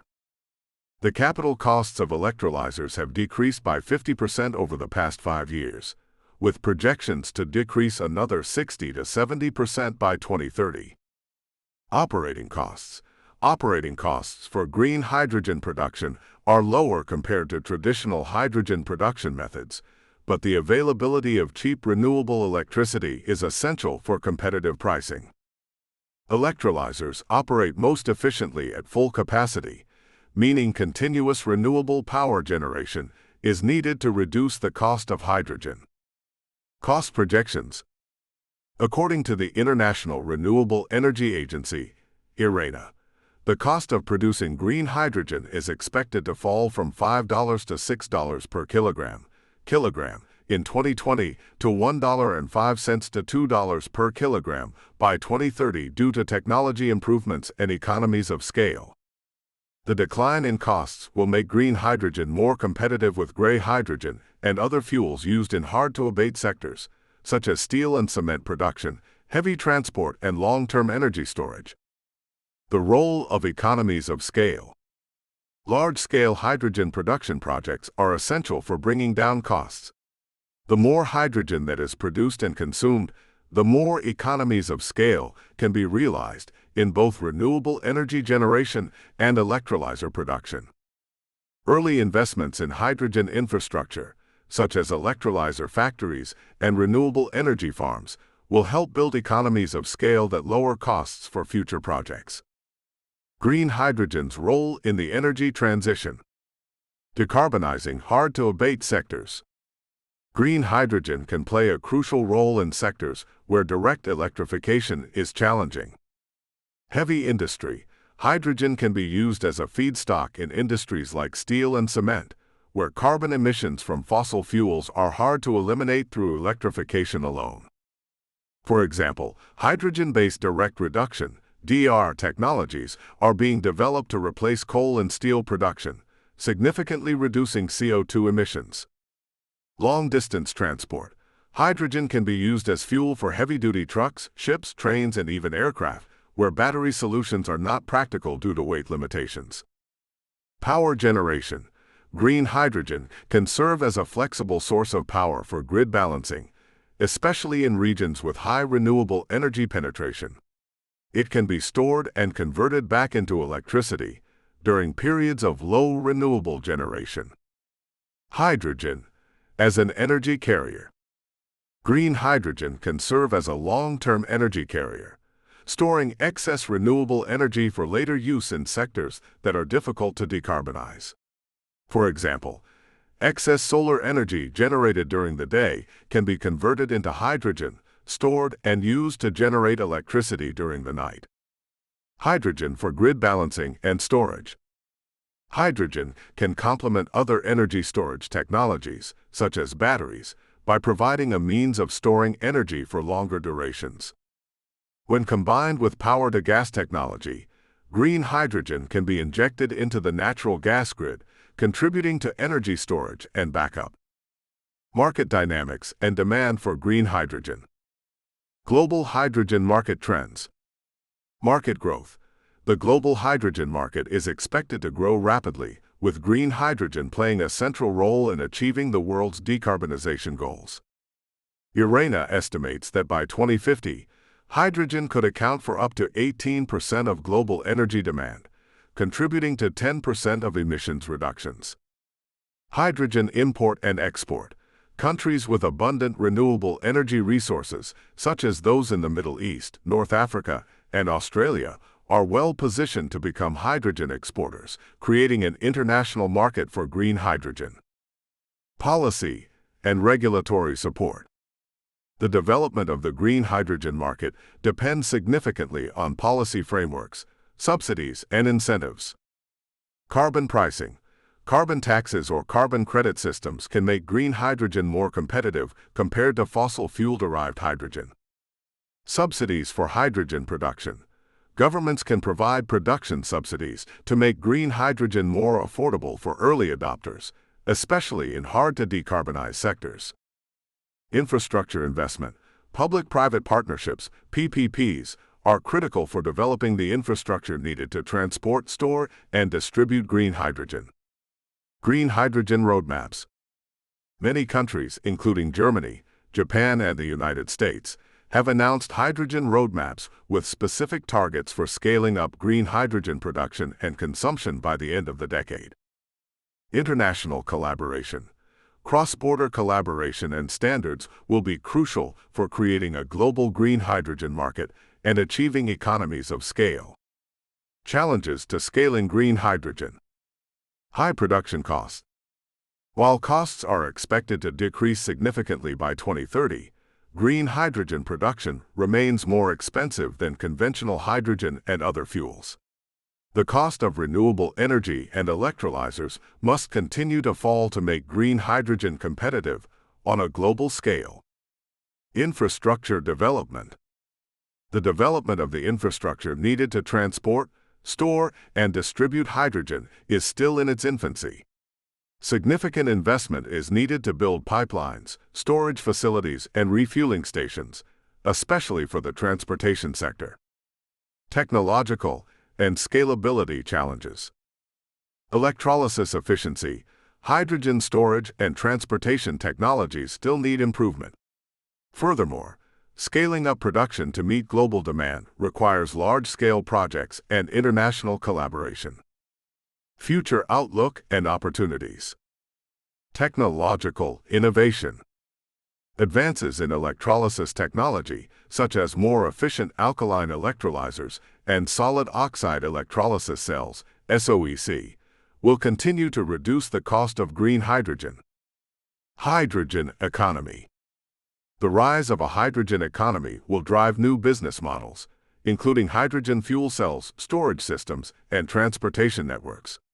The potential for green hydrogen hubs and hydrogen supply chains will enable economies of scale. Investment opportunities. Early-stage investment in green hydrogen production and infrastructure will offer long-term returns, especially in countries that are leaders in renewable energy production. Conclusion. Green hydrogen holds immense potential as a clean, versatile energy carrier capable of decarbonizing hard-to-electrify sectors and facilitating the integration of renewable energy into the broader economy. While there are still significant challenges to overcome, such as high production costs and infrastructure limitations, the ongoing decline in the cost of renewable energy, advancements in electrolyzer technology, and supportive policies make green hydrogen an increasingly attractive solution for a sustainable energy future. By fostering global cooperation and investment, green hydrogen can play a pivotal role in achieving net zero emissions and transforming the global energy system. Chapter 14. The Economics of Carbon Capture and Storage, CCS. Introduction. Carbon capture and storage, CCS, is a technology that captures carbon dioxide emissions from industrial sources or directly from the air, and stores it underground, preventing it from entering the atmosphere and contributing to global warming. CCS is considered a critical technology for achieving net zero emissions, particularly in sectors where direct emissions reductions are difficult to achieve, such as cement, steel, and heavy industry. This chapter delves into the economics of CCS, examining the costs, challenges, market dynamics, and its role in the broader effort to decarbonize the global economy. The basics of carbon capture and storage. What is CCS? Carbon capture, the process of capturing carbon dioxide emissions from industrial processes, e.g., power plants, cement production, steel manufacturing, or directly from the atmosphere using technologies like direct air capture (DAC). Carbon transport. Once captured, carbon dioxide must be transported to a suitable storage site. This is typically done via pipelines, although shipping is also an option in some regions. Carbon storage. The final step involves injecting the carbon dioxide into deep geological formations, such as depleted oil and gas fields, deep saline aquifers, or unminable coal seams, where it can be safely stored for thousands of years. Key technologies in CCS. Post-combustion capture involves capturing carbon dioxide from the flue gases after fossil fuels have been burned. It's the most commonly used technology for retrofitting existing plants. Pre-combustion capture involves capturing carbon dioxide before combustion, typically in gasification processes, making it easier to separate carbon dioxide from other gases. Oxyfuel combustion burns fuel in pure oxygen instead of air, which produces a more concentrated stream of carbon dioxide that is easier to capture. Direct air capture (DAC), a relatively new and innovative technology that captures carbon dioxide directly from the atmosphere. DAC technologies are still in the early stages of development, but have immense potential for achieving net negative emissions. The economics of carbon capture and storage. Cost structure of CCS. The cost of implementing CCS depends on various factors, including the type of capture technology used, the scale of the project, and the geographic location of the capture and storage sites. The key cost components of CCS are: capture costs, the technology and energy required to capture carbon dioxide from industrial processes. This often represents the largest share of CCS costs. Post-combustion capture, for example, is more expensive than pre-combustion capture, but it is more suitable for retrofitting existing plants. Cost. Post-combustion capture can cost $40 to $120 per ton of carbon dioxide captured, while pre-combustion capture might range from $30 to $80 per ton. Transport costs. Transporting carbon dioxide via pipeline or shipping adds to the overall cost. Pipelines are generally more cost-effective for large-scale projects, but the location of capture and storage sites can affect transport costs. Cost. Transport costs can range from $1 to $10 per ton of carbon dioxide for pipelines, depending on distance and infrastructure. Storage costs. Injecting carbon dioxide into underground storage sites and monitoring the storage over time is the final stage of CCS. The cost of storage depends on factors such as site location, depth of geological formations, and regulatory requirements. Cost. Storage costs can range from $5 to $15 per ton of carbon dioxide, though economies of scale may reduce these costs over time. Levelized cost of carbon capture, LCOC. The levelized cost of carbon capture, LCOC, is a key economic metric used to assess the cost of capturing and storing carbon dioxide over the lifetime of a project. It accounts for capital expenditures, operating costs, and the amount of carbon dioxide captured and stored. As with renewable energy technologies, the LCOC for CCS is expected to decrease with advancements in technology, larger scale deployment, and more cost-efficient infrastructure.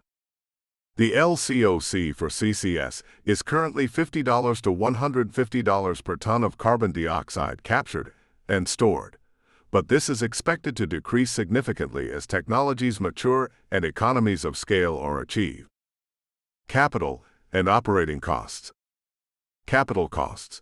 Initial investment in CCS technologies can be very high, primarily due to the construction of new facilities, e.g., capture plants, pipelines, and storage infrastructure. For example, the capital cost of installing CCS at a power plant can range from $1 billion to $3 billion, depending on the scale and technology. Operating costs. These include the costs associated with maintaining and operating capture facilities, as well as ongoing transportation and monitoring of stored carbon dioxide. Operating costs are generally lower than capital costs, but they can still be substantial, especially for large-scale facilities. Challenges to the widespread adoption of CCS. High upfront cost. One of the main barriers to CCS adoption is the high capital expenditure, CapEx, required to install and operate capture plants. For many industries, especially those in developing countries, the initial investment is prohibitive without government support or private financing. Uncertainty in policy and regulatory frameworks. The economic feasibility of CCS depends heavily on government policies, such as carbon pricing, subsidies, and regulations that encourage emissions reductions. In many regions, there is a lack of a clear regulatory framework for CCS, including liability for long-term storage and rules on carbon dioxide transport. Carbon pricing mechanisms like carbon taxes or emissions trading schemes, ETS, are essential to incentivize CCS by making carbon capture more cost-competitive with other emissions reduction strategies. Infrastructure development. Building the necessary infrastructure to support CCS, such as carbon dioxide pipelines and storage sites, is a significant challenge. It requires substantial investment and coordination between governments, private companies, and regulatory bodies. Long-distance transport of carbon dioxide can also be expensive and may require new pipelines or retrofitting existing ones. Limited storage capacity. Not all regions are suitable for carbon dioxide storage. The availability of appropriate geological formations, e.g., deep saline aquifers or depleted oil and gas fields, is limited, meaning that large-scale CCS operations may not be possible everywhere. Additionally, the long-term safety and monitoring of carbon dioxide stored underground remain significant challenges, as there is a need to ensure that carbon dioxide does not leak over time. The role of CCS in decarbonization. Hard-to-abate sectors. CCS is critical for decarbonizing hard-to-abate sectors, industries that rely on high-temperature processes or produce emissions that are difficult to eliminate through electrification or other means. For example, cement production is responsible for about 7% of global carbon dioxide emissions, and CCS can play a significant role in reducing these emissions by capturing carbon dioxide directly from the process. Steel production and chemical industries also benefit from CCS, particularly for processes that emit carbon dioxide as a byproduct. Power sector. In the power sector, CCS can enable the continued use of fossil fuels while capturing the carbon dioxide produced, making it possible to reduce emissions without completely phasing out fossil fuel-based generation. Gas power plants with CCS could provide dispatchable power, filling the gap when renewable energy output is low, and ensuring grid stability. However, the high costs of CCS for fossil fuel power generation mean that it is only economically viable with a sufficiently high carbon price or government support.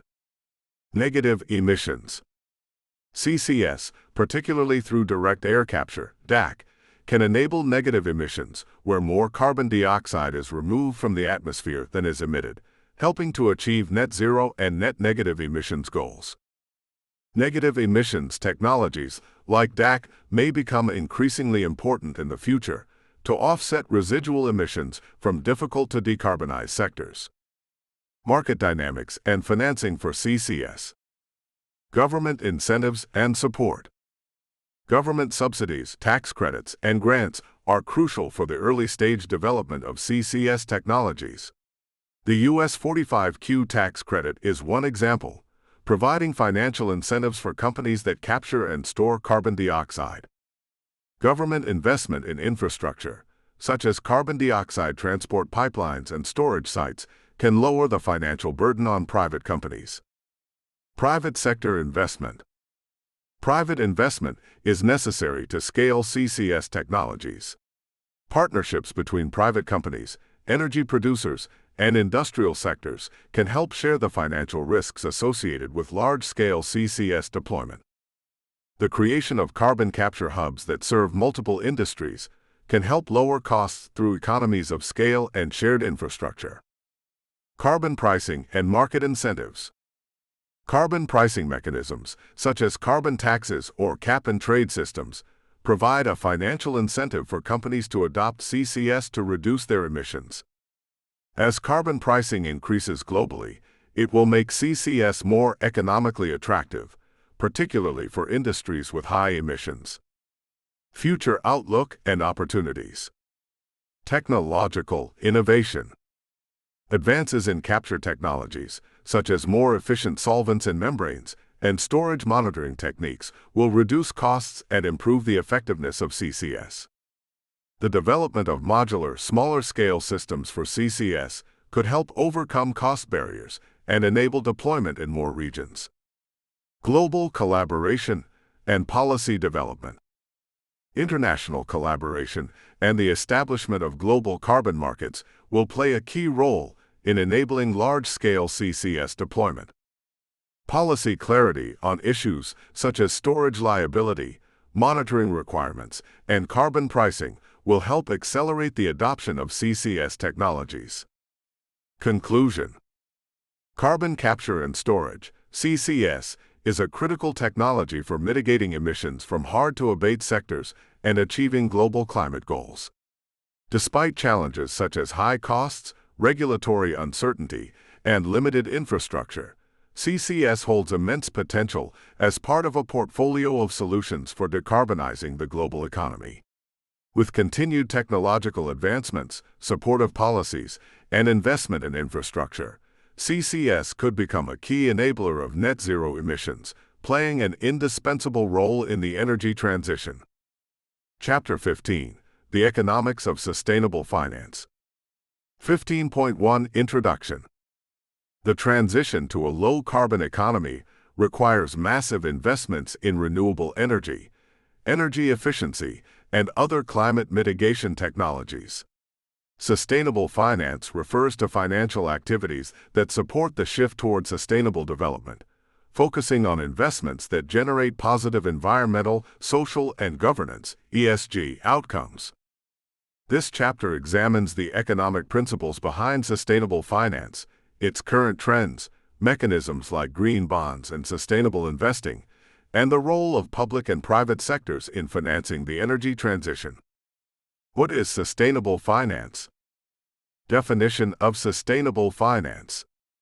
Sustainable finance refers to financial services that take into account environmental, social, and governance (ESG) factors in investment decisions. The goal is to align financial flows with sustainable development objectives, particularly the Paris Agreement's goal of limiting global temperature rise to below 1.5 degrees Celsius above pre-industrial levels. Key aspects of sustainable finance include green finance, financing for projects or investments that contribute to environmental sustainability, such as renewable energy, energy efficiency, and climate adaptation. Social finance, investments that prioritize social welfare, such as affordable housing, healthcare, and education. Governance, investments that encourage strong corporate governance practices, transparency, and accountability. Sustainable Development Goals, SDGs, and finance. Sustainable finance plays a critical role in financing the United Nations Sustainable Development Goals, SDGs, which include goals related to climate action, affordable clean energy, economic growth, and social well-being. Mobilizing capital for the SDGs requires significant financial commitment from both the public and private sectors, alongside policy frameworks that align investment with sustainable outcomes. The role of sustainable finance in the energy transition. Financing renewable energy projects. Renewable energy technologies, such as wind, solar, hydroelectric, and biomass, require significant upfront investment, often in the billions of dollars for large-scale projects. Sustainable finance channels funds into these projects, facilitating the development and deployment of clean energy technologies. Project finance. In renewable energy, financing often takes the form of project financing, where capital is raised specifically for the development of a project.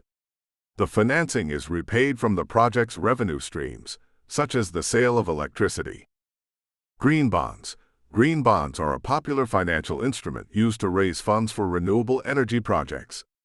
These bonds are issued by governments, corporations, or financial institutions to fund environmental initiatives, such as wind farms or solar plants. They are characterized by their environmental benefits and are increasingly used to finance large-scale energy projects.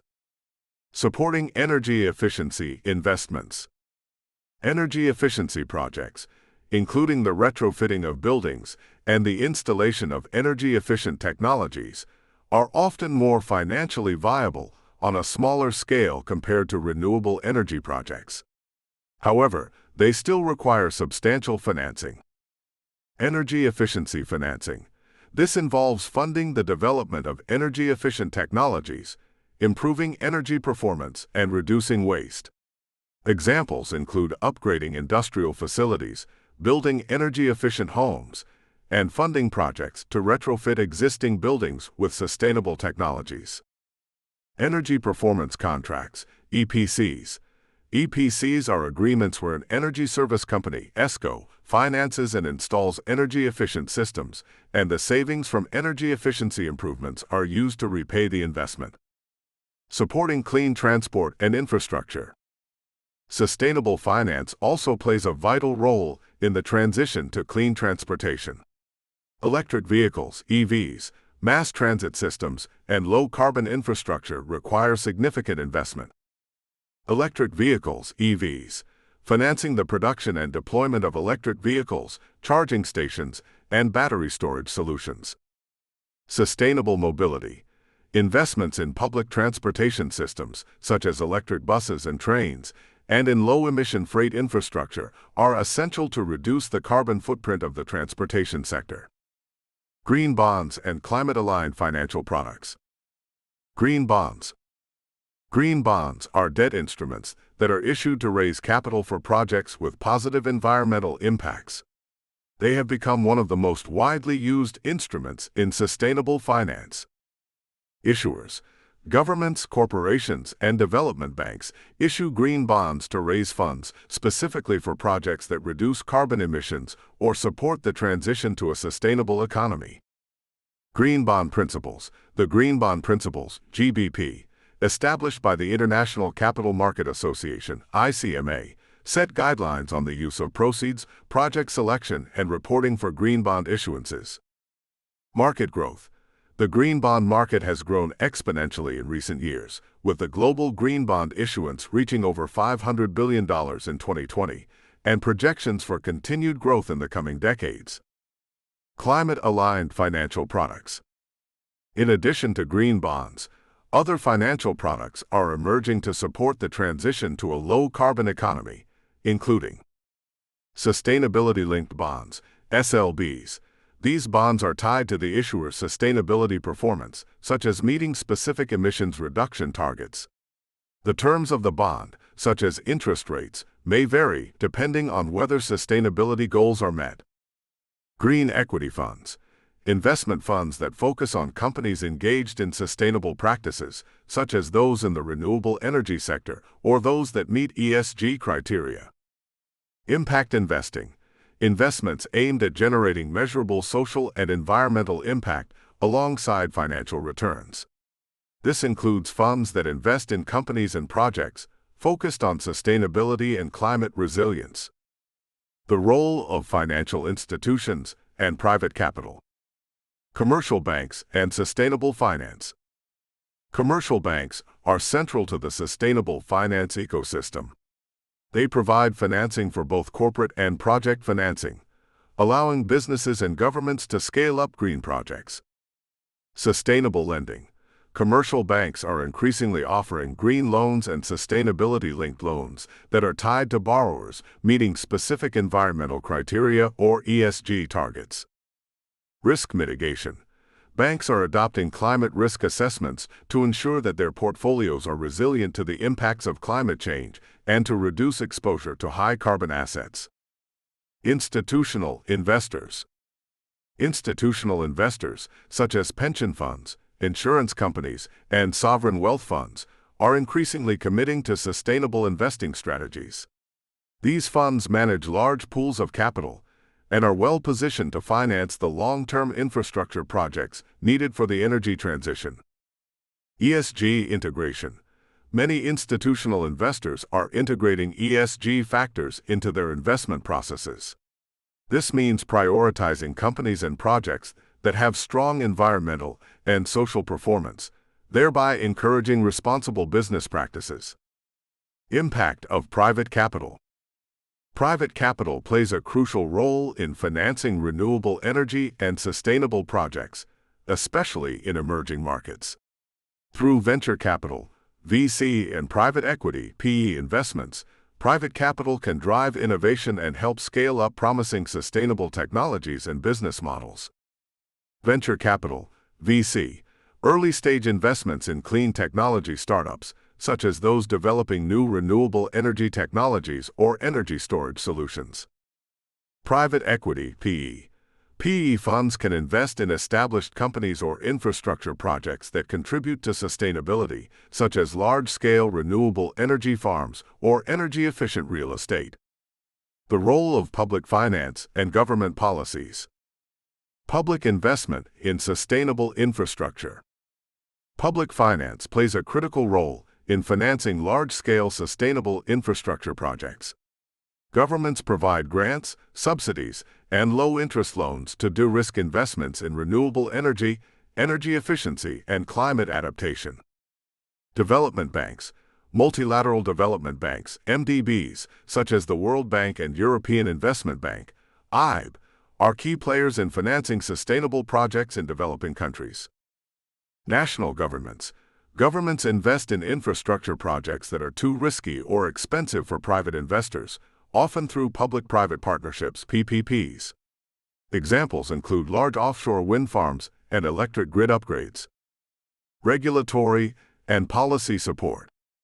Policies and regulations play a critical role in shaping the sustainable finance landscape.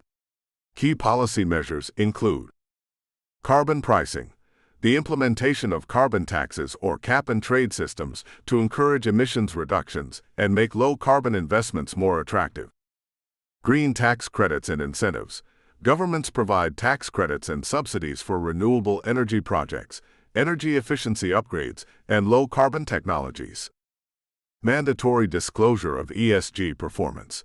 Increasingly, regulators are requiring companies to disclose their ESG performance, which helps investors make informed decisions about sustainability risks and opportunities. The future of sustainable finance. Growth of ESG investing. As the climate crisis becomes more urgent, demand for ESG investments will likely continue to grow.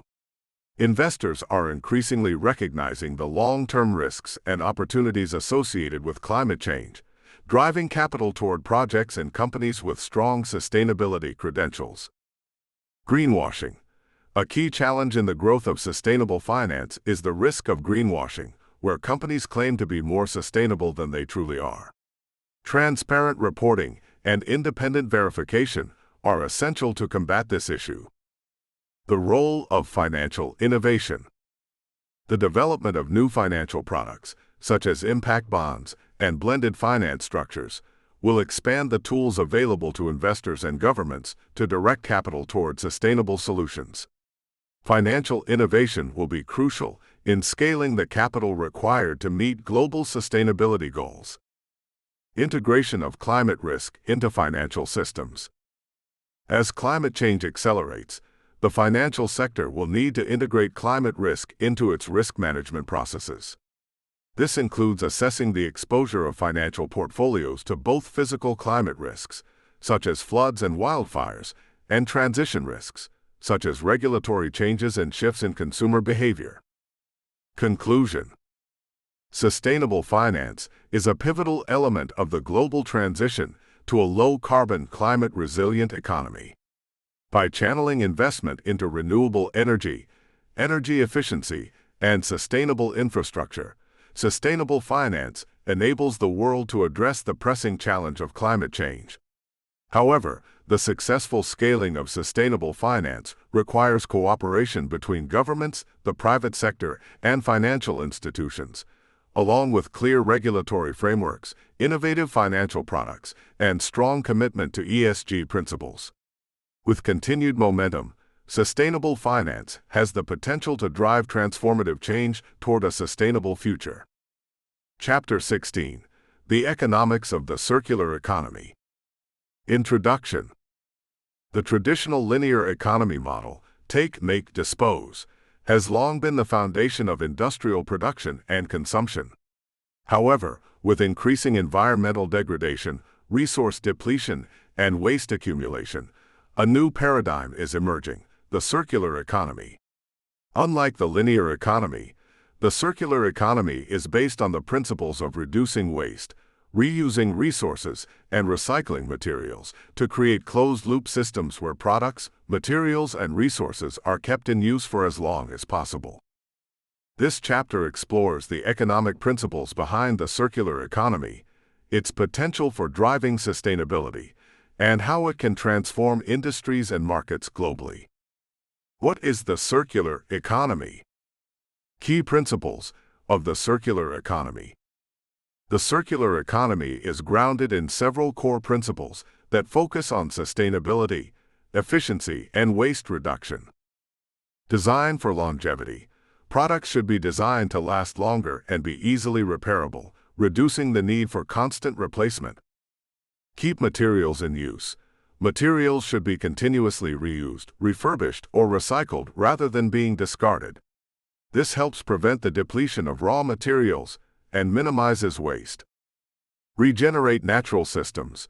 The circular economy aims to create systems that replenish and regenerate natural resources, restoring ecosystems and promoting biodiversity. Key strategies in the circular economy. The circular economy operates through several key strategies to reduce waste and improve resource efficiency. Product life extension. Extending the life of products through repair, refurbishment, and remanufacturing. Examples include repairing electronics or refurbishing vehicles. Sharing platforms. Encouraging sharing of products and services, e.g., car sharing, renting tools, to reduce the demand for new products. Recycling and upcycling.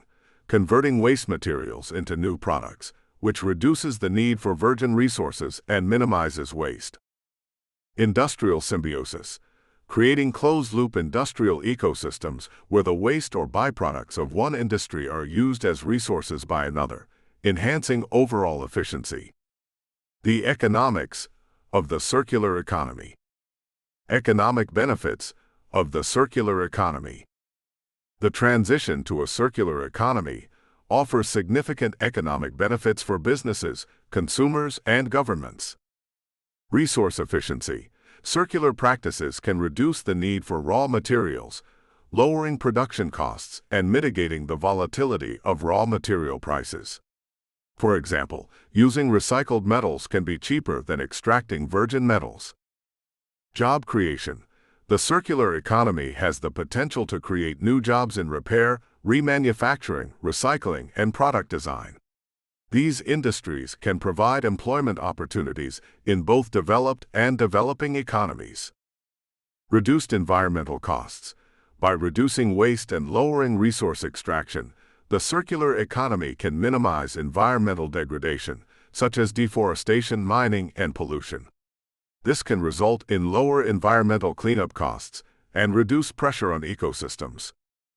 Economic resilience. Circular systems make economies more resilient by reducing dependency on raw materials and diversifying supply chains. This helps mitigate supply chain disruptions, especially in the face of global crises like pandemics or geopolitical tensions. Challenges in transitioning to a circular economy. While the circular economy holds tremendous promise, there are several economic challenges in shifting from a linear to a circular model. Initial investment. Transitioning to circular practices often requires significant upfront investment, particularly in technologies that facilitate recycling, remanufacturing, and product life extension. Economic fragmentation. Circular economy models may require changes to existing supply chains, which can lead to fragmentation in industries and sectors that are reliant on linear economic principles. Market demand and consumer behavior. There can be resistance to adopting circular practices due to consumer preference for new, cheap products and the convenience of disposable goods. Regulatory and policy barriers. In many regions, there are inadequate regulations or policies in place to incentivize the circular economy. There may also be a lack of infrastructure to support large-scale recycling or product refurbishment. Circular business models. The circular economy promotes several innovative business models that focus on extending the life cycle of products and minimizing waste. These models can disrupt traditional linear business models, shifting companies toward more sustainable practices. Product as a service, PaaS. In a product as a service model, businesses retain ownership of the product and lease it to consumers. This shifts the focus from selling products to providing services and ensures that the product remains in circulation for a longer period. Examples: companies like Philips and IKEA are exploring product leasing models for lighting and furniture. Instead of consumers buying a product, they lease it, and the company is responsible for maintenance, upgrades, and eventual recycling. Remanufacturing and refurbishing. Remanufacturing is the process of restoring used products to like-new condition, often by replacing components and upgrading technology. This reduces the demand for new materials and helps create a closed-loop system of production. Examples: the automotive industry often employs remanufacturing for car parts such as engines, transmissions, and alternators. In the electronics sector, companies like Dell offer remanufactured computers that are refurbished to meet current technological standards. Closed-loop supply chains. A closed-loop supply chain refers to a system where products are designed to be returned to the manufacturer at the end of their useful life for reuse, remanufacturing, or recycling.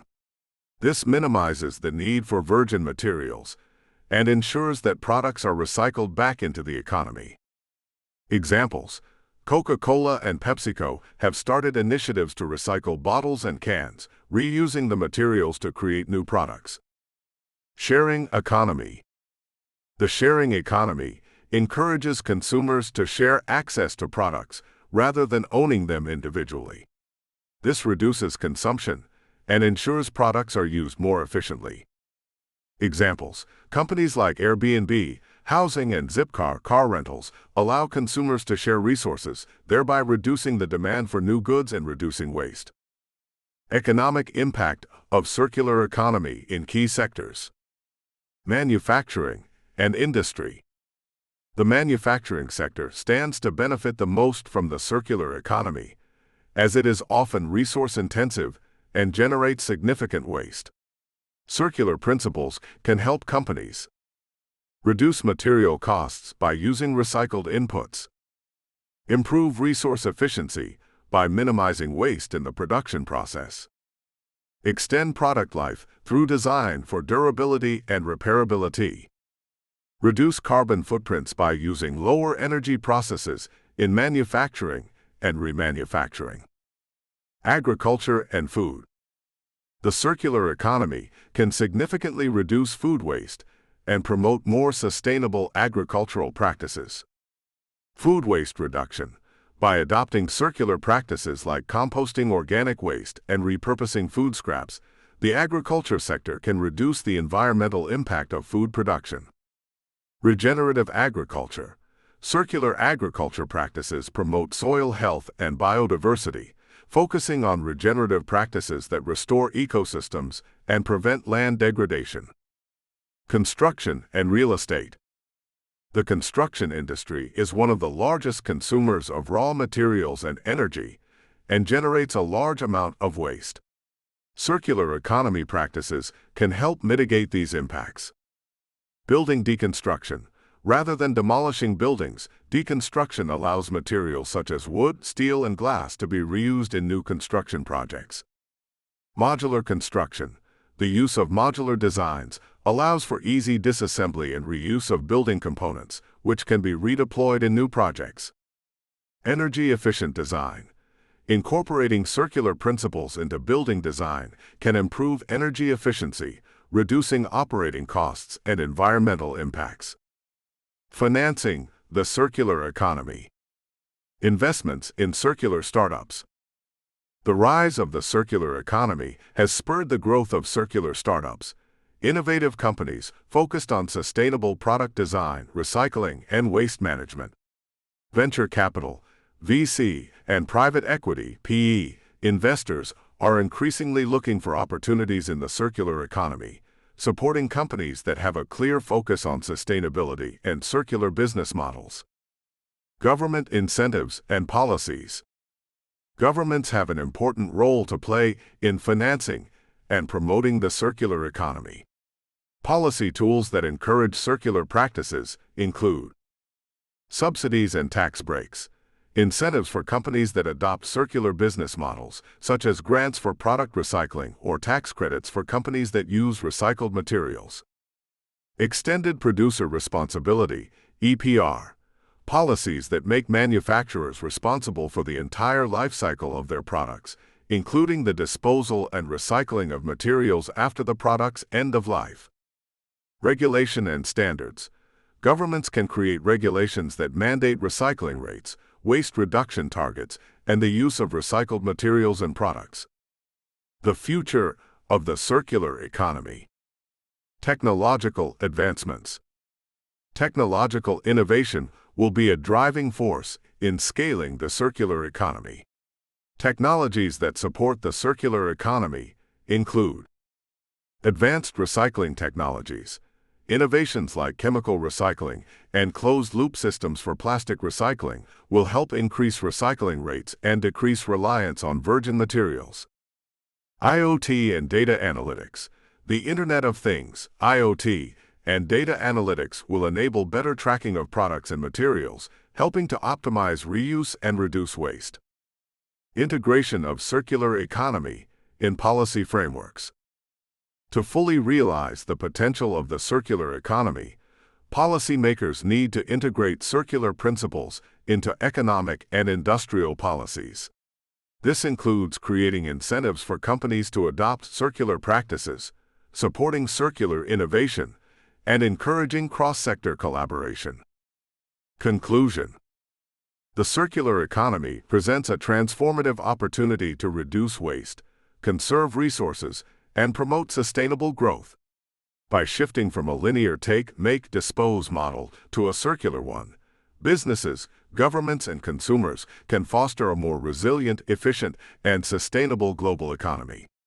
The economic benefits of the circular economy, such as resource efficiency, job creation, and environmental protection, are significant, and its widespread adoption can play a crucial role in achieving global sustainability goals. Chapter 17. The Economics of Energy Storage Technologies. Introduction. Energy storage technologies are at the heart of the transition to a more sustainable energy system. As the share of renewable energy in global electricity grids continues to grow, the intermittent nature of sources such as solar and wind presents challenges for grid stability and reliability. Energy storage technologies, such as batteries, pumped hydro storage, and thermal storage, can store excess energy produced during times of high generation and release it during times of high demand or low generation. This chapter explores the economics of energy storage, the role it plays in integrating renewable energy, and the different technologies that are shaping the future of energy storage. The need for energy storage in the renewable energy transition. Challenges of renewable energy integration. The variable nature of renewable energy sources means that supply does not always match demand. For instance, solar power is generated only when the sun shines. Wind power is generated when the wind blows. Hydropower and biomass may be subject to seasonal variations. This intermittency presents a challenge for grid operators who must maintain a balance between supply and demand at all times. Traditional fossil fuel power plants are able to provide a stable and continuous supply of energy, but they are being replaced by variable renewable energy sources. As such, energy storage is crucial for ensuring a reliable, stable, and resilient electricity grid. Role of energy storage in a low-carbon grid. Energy storage systems help integrate renewable energy into the grid by shifting energy, storing excess energy during times of high production, and discharging it when demand is high or production is low, i.e. time shifting. Balancing supply and demand. Storage systems can provide ancillary services, such as frequency regulation and voltage support, that help stabilize the grid. Stabilizing prices. Energy storage can reduce price volatility by smoothing out supply-demand fluctuations, leading to more stable electricity prices. Grid resilience. Energy storage enhances the resilience of the grid, particularly in the face of extreme weather events, by providing backup power during outages. Energy storage technologies. There are several types of energy storage technologies, each with its own characteristics, costs, and applications. Lithium-ion batteries. Lithium-ion batteries, Li-ion, are currently the most widely deployed energy storage technology. They are used for both grid-scale and residential applications, providing fast response storage and high energy density. Cost and efficiency. Lithium-ion battery prices have fallen significantly in recent years, with prices expected to continue to decline. The efficiency of Li-ion batteries is high, with round-trip efficiencies, the ratio of energy retrieved to energy stored, typically in the range of 85 to 90%. Applications. Li-ion batteries are used for balancing grid loads, providing backup power for homes and businesses, and enabling off-grid renewable energy systems. Challenges. While Li-ion batteries are versatile, their limited lifespan, typically 10 to 15 years, and reliance on lithium and cobalt raise concerns about resource availability, supply chains, and environmental impacts of mining. Pumped hydro storage. Pumped hydro storage, PHS, is the most widely used form of large-scale energy storage worldwide. It uses excess electricity to pump water from a lower reservoir to a higher elevation. When energy is needed, the water is released to flow back down through turbines, generating electricity. Cost and efficiency. PHS is highly efficient, with round-trip efficiencies of around 70 to 85%, depending on the system. It has low operating costs but high initial capital investment, with long payback periods. Applications. PHS is suitable for large-scale grid storage and balancing, particularly in regions with suitable geographic features, e.g. mountains or large elevation differences. Challenges. The primary limitations of PHS are site-specific, requiring particular geographical conditions, and environmental concerns related to dam construction, habitat disruption, and water use. Flow batteries.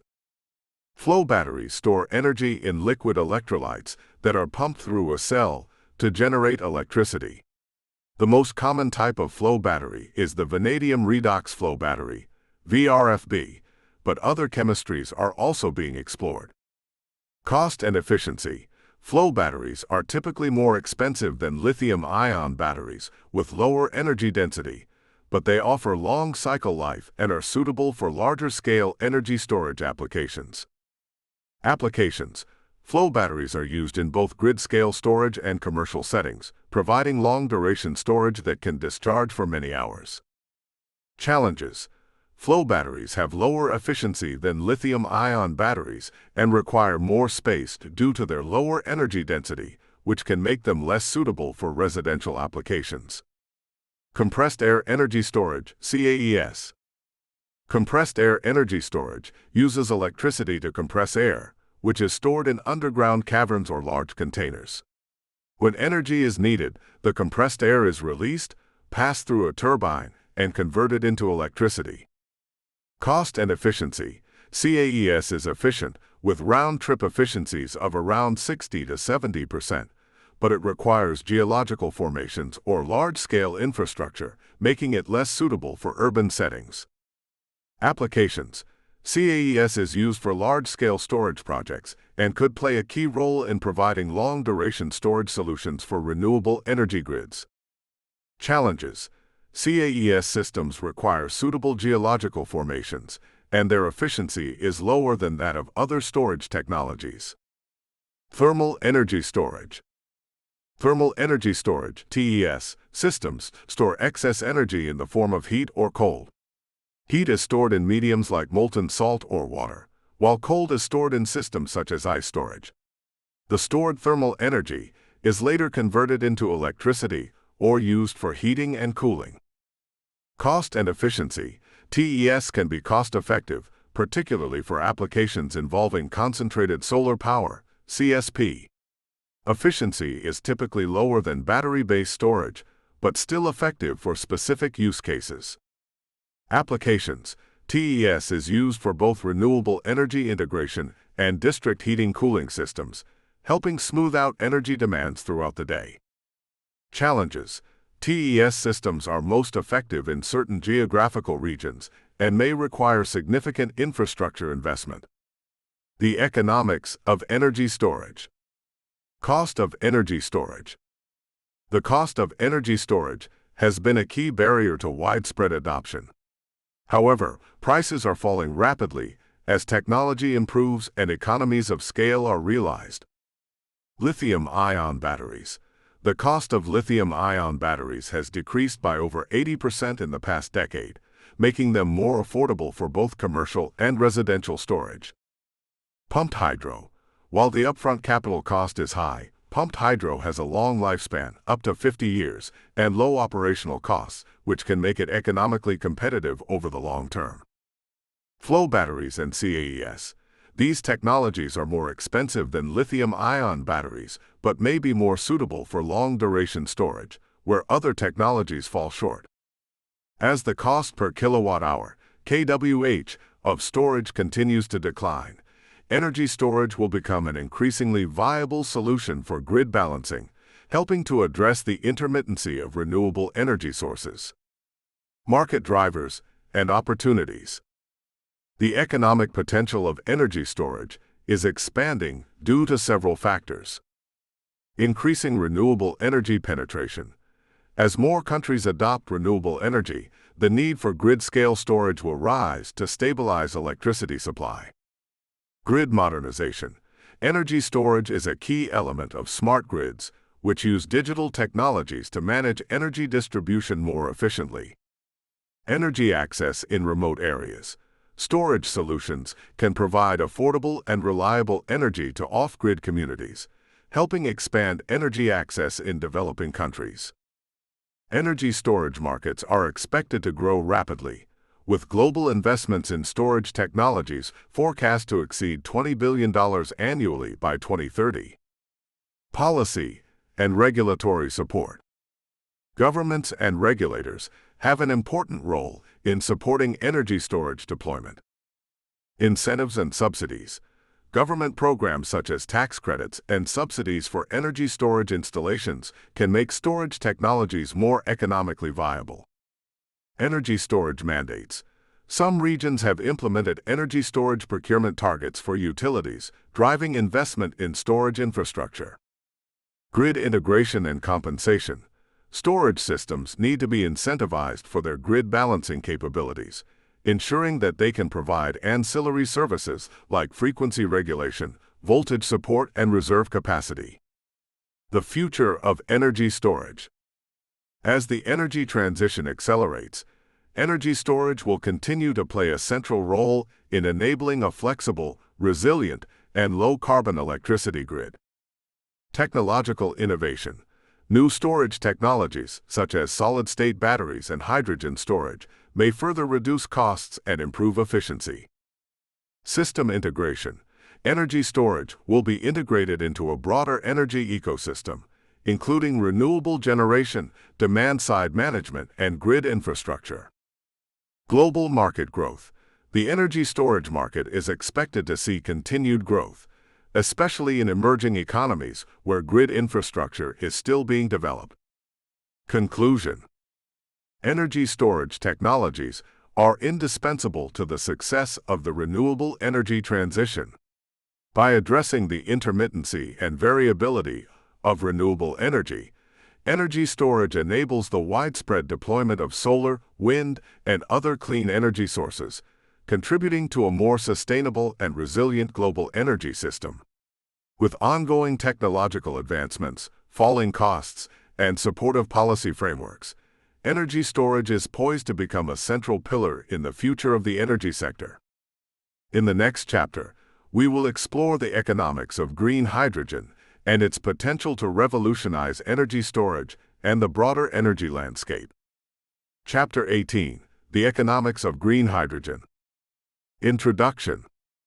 Hydrogen has long been regarded as a clean fuel with the potential to play a significant role in decarbonizing sectors such as heavy industry, transportation, and power generation. Among the various forms of hydrogen, green hydrogen, produced using renewable energy sources, emerges as a promising solution for achieving a low-carbon economy. Green hydrogen offers a pathway to decarbonize industries that are difficult to electrify, such as steelmaking, chemical production, and long-haul transportation. This chapter explores the economics of green hydrogen, focusing on its production, current challenges, market opportunities, and the critical role it could play in the global energy transition. What is green hydrogen? Hydrogen is a versatile energy carrier that can be used in various applications, from fuel cells to industrial processes. Hydrogen is typically classified into different colors based on how it is produced. Gray hydrogen, produced from fossil fuels, usually natural gas, through a process called steam methane reforming (SMR), releasing carbon dioxide into the atmosphere. Blue hydrogen, also produced from natural gas via SMR, but the carbon dioxide emissions are captured and stored through carbon capture and storage (CCS) technologies. Green hydrogen, produced by electrolyzing water using electricity generated from renewable energy sources such as solar, wind, or hydropower. The process does not produce any carbon emissions, making it a truly sustainable form of hydrogen. Green hydrogen is seen as a critical enabler of deep decarbonization, particularly in sectors where direct electrification is challenging, and it is central to achieving net zero emissions. Production methods of green hydrogen. Electrolysis, the heart of green hydrogen production. The most common method for producing green hydrogen is water electrolysis.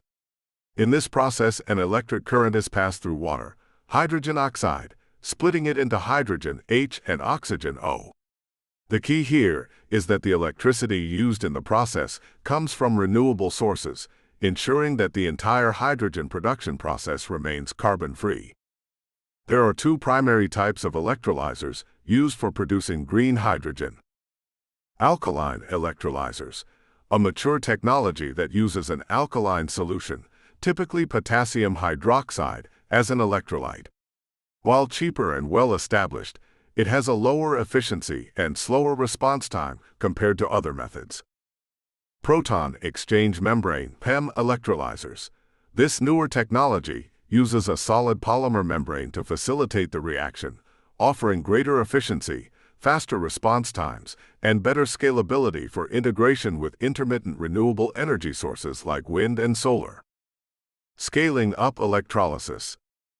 To make green hydrogen competitive with other forms of hydrogen, it is essential to scale up electrolysis capacity. As renewable energy costs continue to decline, electrolysis becomes increasingly cost-competitive, with the potential to provide low-cost green hydrogen for various industries. Large-scale electrolyzers will be key to bringing down the cost of green hydrogen, with economies of scale expected to reduce costs significantly. Economic challenges of green hydrogen. While green hydrogen has significant potential, several economic challenges need to be addressed before it can be deployed at scale. High production costs. At present, the cost of producing green hydrogen is significantly higher than gray hydrogen. The main contributors to high costs are electricity costs. Green hydrogen production relies on renewable electricity, and in some regions, the price of electricity from renewables is still relatively high. However, as renewable energy becomes more widespread and cost-effective, the price of green hydrogen is expected to decline. Electrolyzer capital costs. The cost of electrolyzers is still relatively high, although prices are expected to decrease as manufacturing scales up and technological advancements are made. Current estimates place the cost of green hydrogen at approximately $3-6 per kilogram, while gray hydrogen can cost as little as $1-2 per kilogram. Reducing the cost of green hydrogen to below $2 per kilogram is considered a critical milestone for making green hydrogen economically viable. Infrastructure and distribution costs. Beyond production, the costs associated with storing, transporting, and distributing hydrogen are also high. Hydrogen is a low-density gas at ambient temperature and pressure, which makes its storage and transportation challenging. Options include compression, compressing hydrogen gas at high pressures for transport, which requires energy and specialized infrastructure. Liquefaction, cooling hydrogen to extremely low temperatures, -253 degrees Celsius, to convert it into a liquid, allowing for more efficient storage and transport. However, this process is energy-intensive. Hydrogen pipelines. Dedicated hydrogen pipelines could transport the gas over long distances, but building the infrastructure is expensive. Developing efficient and cost-effective hydrogen distribution networks is critical to lowering the overall cost of green hydrogen. Market demand and adoption. The adoption of green hydrogen across various sectors depends on market demand, which is still developing. Key sectors that can benefit from green hydrogen include heavy industry. Industries such as steel, cement, and chemical manufacturing rely heavily on hydrogen in their production processes, but they are difficult to electrify directly. Green hydrogen offers a low-carbon alternative to conventional methods. Transport. Long-haul trucking, shipping, and aviation are challenging to electrify using batteries. Hydrogen fuel cells offer a cleaner alternative for these sectors. Energy storage. Green hydrogen can be used for seasonal storage of energy, especially in regions where renewable energy supply may be intermittent over longer periods. However, substantial demand in these sectors has not yet materialized, and it will take time for governments, industries, and investors to create the necessary infrastructure and incentives to stimulate demand. Opportunities for green hydrogen. Despite the challenges, green hydrogen offers numerous economic opportunities, both in the short and long term. Decarbonizing hard-to-abate sectors. Green hydrogen has a unique role in decarbonizing hard-to-abate sectors that cannot be easily electrified. These include steel manufacturing. Green hydrogen can be used as a reducing agent in place of coal in the production of steel, eliminating carbon dioxide emissions. Chemicals and fertilizer production. Hydrogen is a key feedstock in the production of ammonia and other chemicals. Switching to green hydrogen can help decarbonize the chemical industry. Shipping and aviation. Long-haul shipping and air travel are major sources of carbon emissions. Green hydrogen can be used in fuel cells to provide low-carbon alternatives for these industries. Synergies with renewable energy. Green hydrogen can create synergies with renewable energy systems. Renewable energy storage. Excess electricity generated from wind and solar power can be converted into hydrogen, which can be stored and used when renewable generation is low. Grid balancing. Green hydrogen can be used to stabilize electricity grids by absorbing excess renewable energy during times of high supply and feeding energy back into the grid during peak demand. Export potential and global markets. Countries with abundant renewable energy resources, such as those with high solar and wind potential, could become global exporters of green hydrogen. The international demand for hydrogen is growing, especially in regions like Europe, Japan, and South Korea, which are actively pursuing hydrogen as part of their decarbonization strategies. Countries like Australia, the Middle East, and Chile are already positioning themselves as potential exporters of green hydrogen. Exporting hydrogen could become a key driver of economic growth, creating new markets and revenue streams for these regions. Policy and regulatory support.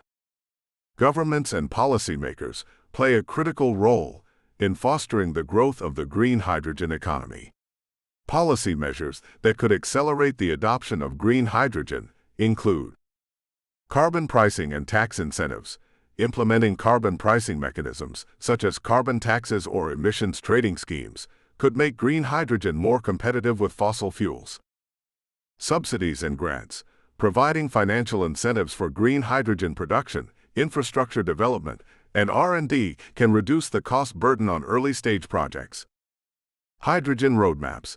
Many countries have developed national hydrogen roadmaps, outlining their plans to scale up hydrogen production, distribution, and use. These roadmaps provide clear regulatory frameworks and policy incentives to stimulate market growth. The future of green hydrogen. The future of green hydrogen is bright, with significant investments being made in research, development, and infrastructure. Some of the key trends shaping the future include technological innovations. Advances in electrolyzer technology and hydrogen storage methods will reduce costs and improve efficiency. Global collaboration. International collaboration in hydrogen production, infrastructure development, and market expansion will accelerate the global hydrogen economy. Large-scale projects. Large-scale green hydrogen production projects, including electrolyzer farms and dedicated hydrogen pipelines, will help reduce costs and create economies of scale. The global green hydrogen market is expected to grow rapidly, with projections indicating that hydrogen could account for 10 to 15% of the world's energy mix by 2050. Conclusion. Green hydrogen represents a critical piece of the puzzle in the global transition to a low-carbon economy. By providing a clean alternative to fossil fuels in hard-to-decarbonize sectors, green hydrogen has the potential to revolutionize industries such as steel, chemicals, and transportation. While challenges remain in terms of production costs, infrastructure, and market demand, green hydrogen offers significant economic opportunities and will play an integral role in achieving global decarbonization goals. Chapter 19. The Economics of Carbon Capture and Storage, CCS. Introduction. Carbon capture and storage, CCS, is a set of technologies designed to capture carbon dioxide emissions from sources such as power plants, industrial processes, and other large emitters, preventing them from entering the atmosphere. After capture, the carbon dioxide is transported and stored underground in geological formations. CCS is widely considered a critical technology for achieving net zero emissions, particularly in sectors that are difficult to decarbonize through electrification alone, such as heavy industry, cement production, and steel manufacturing.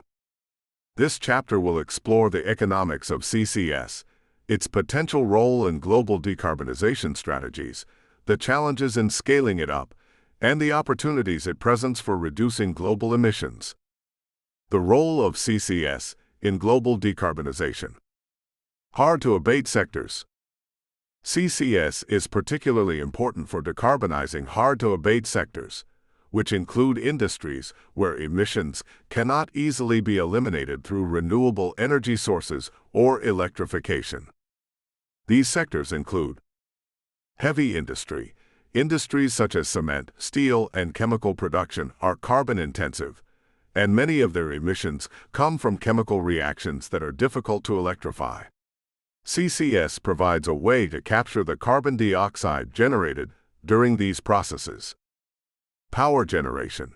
Although renewable energy sources like wind and solar can replace fossil fuels in power generation, CCS offers a pathway to decarbonize the remaining fossil fuel plants, particularly in regions with limited renewable energy resources. Hydrogen production. Some methods of hydrogen production, such as gray hydrogen produced from natural gas, generate significant carbon dioxide emissions. By pairing hydrogen production with CCS, the carbon emissions can be captured and stored. As the world aims for net zero emissions by 2050, CCS is expected to play a significant role in achieving this goal, particularly in sectors where alternatives are not currently viable. Climate mitigation pathways. Many climate models, including those from the Intergovernmental Panel on Climate Change, IPCC, indicate that CCS will be essential in meeting global climate targets.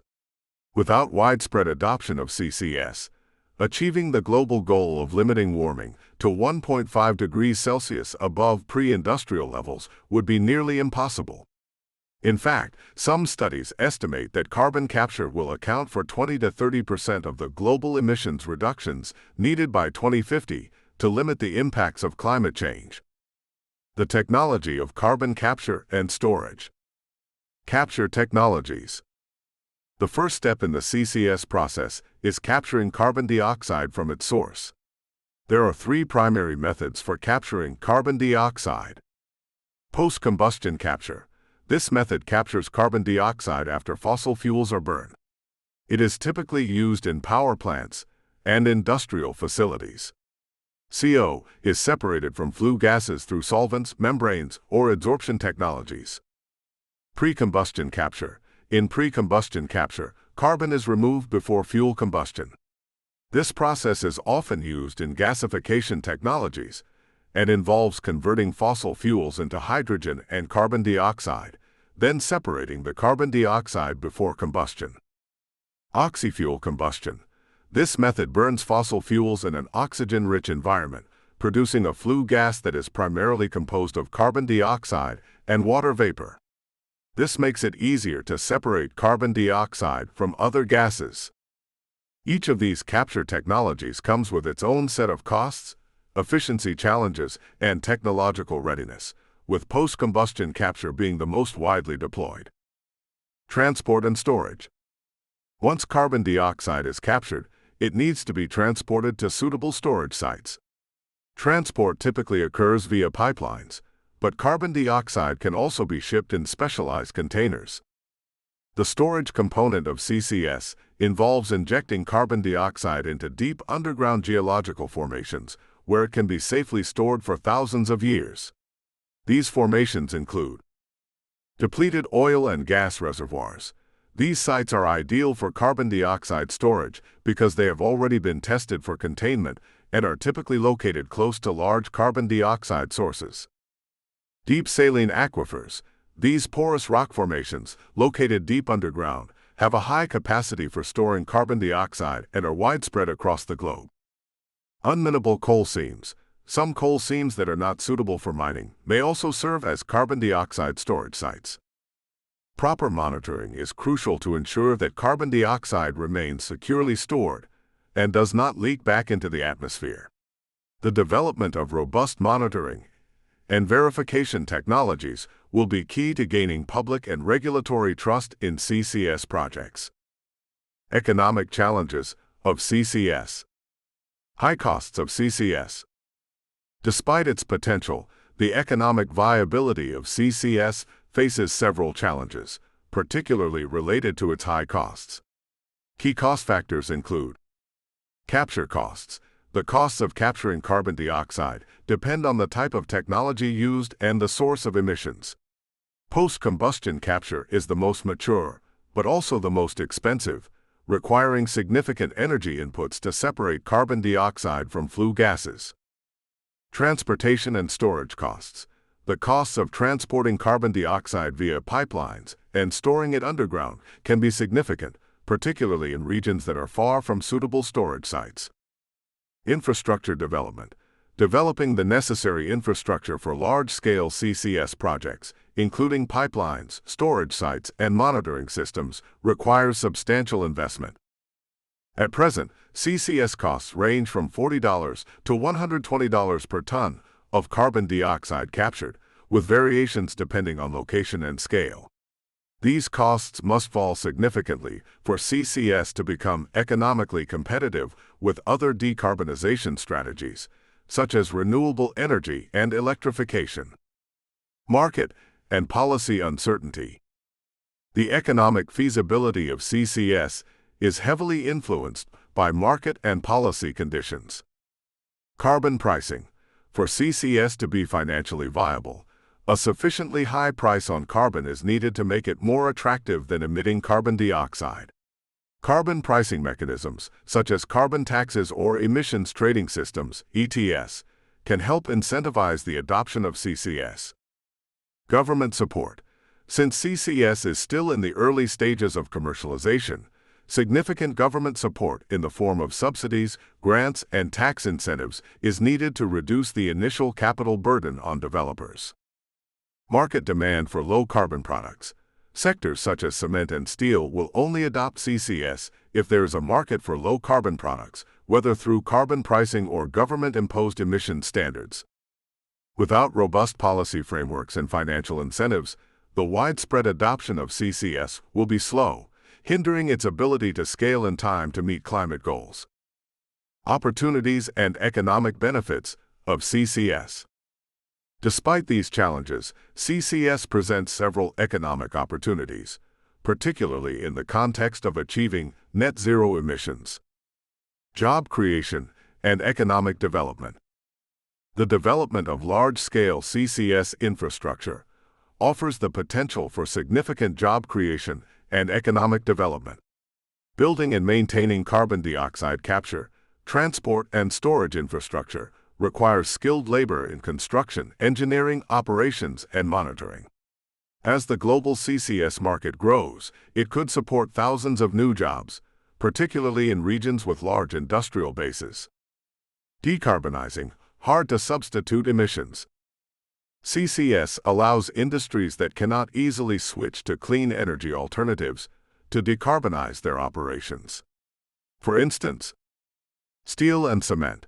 By pairing CCS with industrial processes, the emissions from steel and cement production can be significantly reduced, enabling these sectors to remain competitive while meeting stringent emissions targets. Hydrogen production. Integrating CCS with gray hydrogen production can help produce blue hydrogen, which is a low-carbon alternative to traditional hydrogen production.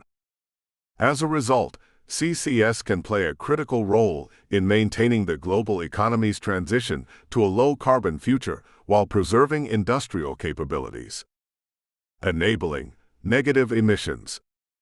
One of the most promising aspects of CCS is its ability to generate negative emissions.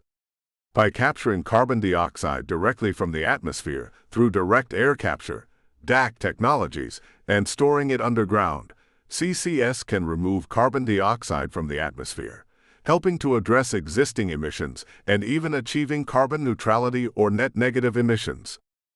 Some studies suggest that widespread deployment of DAC combined with CCS could remove billions of tons of carbon dioxide from the atmosphere each year, a critical tool in reversing climate change. Policy and regulatory support for CCS. To unlock the full potential of CCS, comprehensive policy and regulatory support is required. Key measures include carbon pricing. Establishing a clear and stable carbon price that reflects the social cost of carbon is essential for creating the economic incentives to implement CCS. Government funding and tax incentives. Direct financial support through subsidies, grants, and tax incentives can lower the initial cost burden and incentivize private investment in CCS technologies. Regulatory frameworks. Governments need to establish clear regulations for the safe and long-term storage of carbon dioxide. This includes developing monitoring, reporting, and verification systems to ensure that carbon dioxide remains securely stored underground. Conclusion.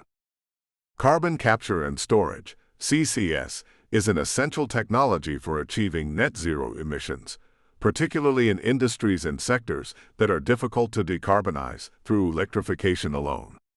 While the economics of CCS face several challenges, including high costs and market uncertainty, the technology offers significant opportunities for mitigating climate change, supporting job creation, and maintaining industrial competitiveness.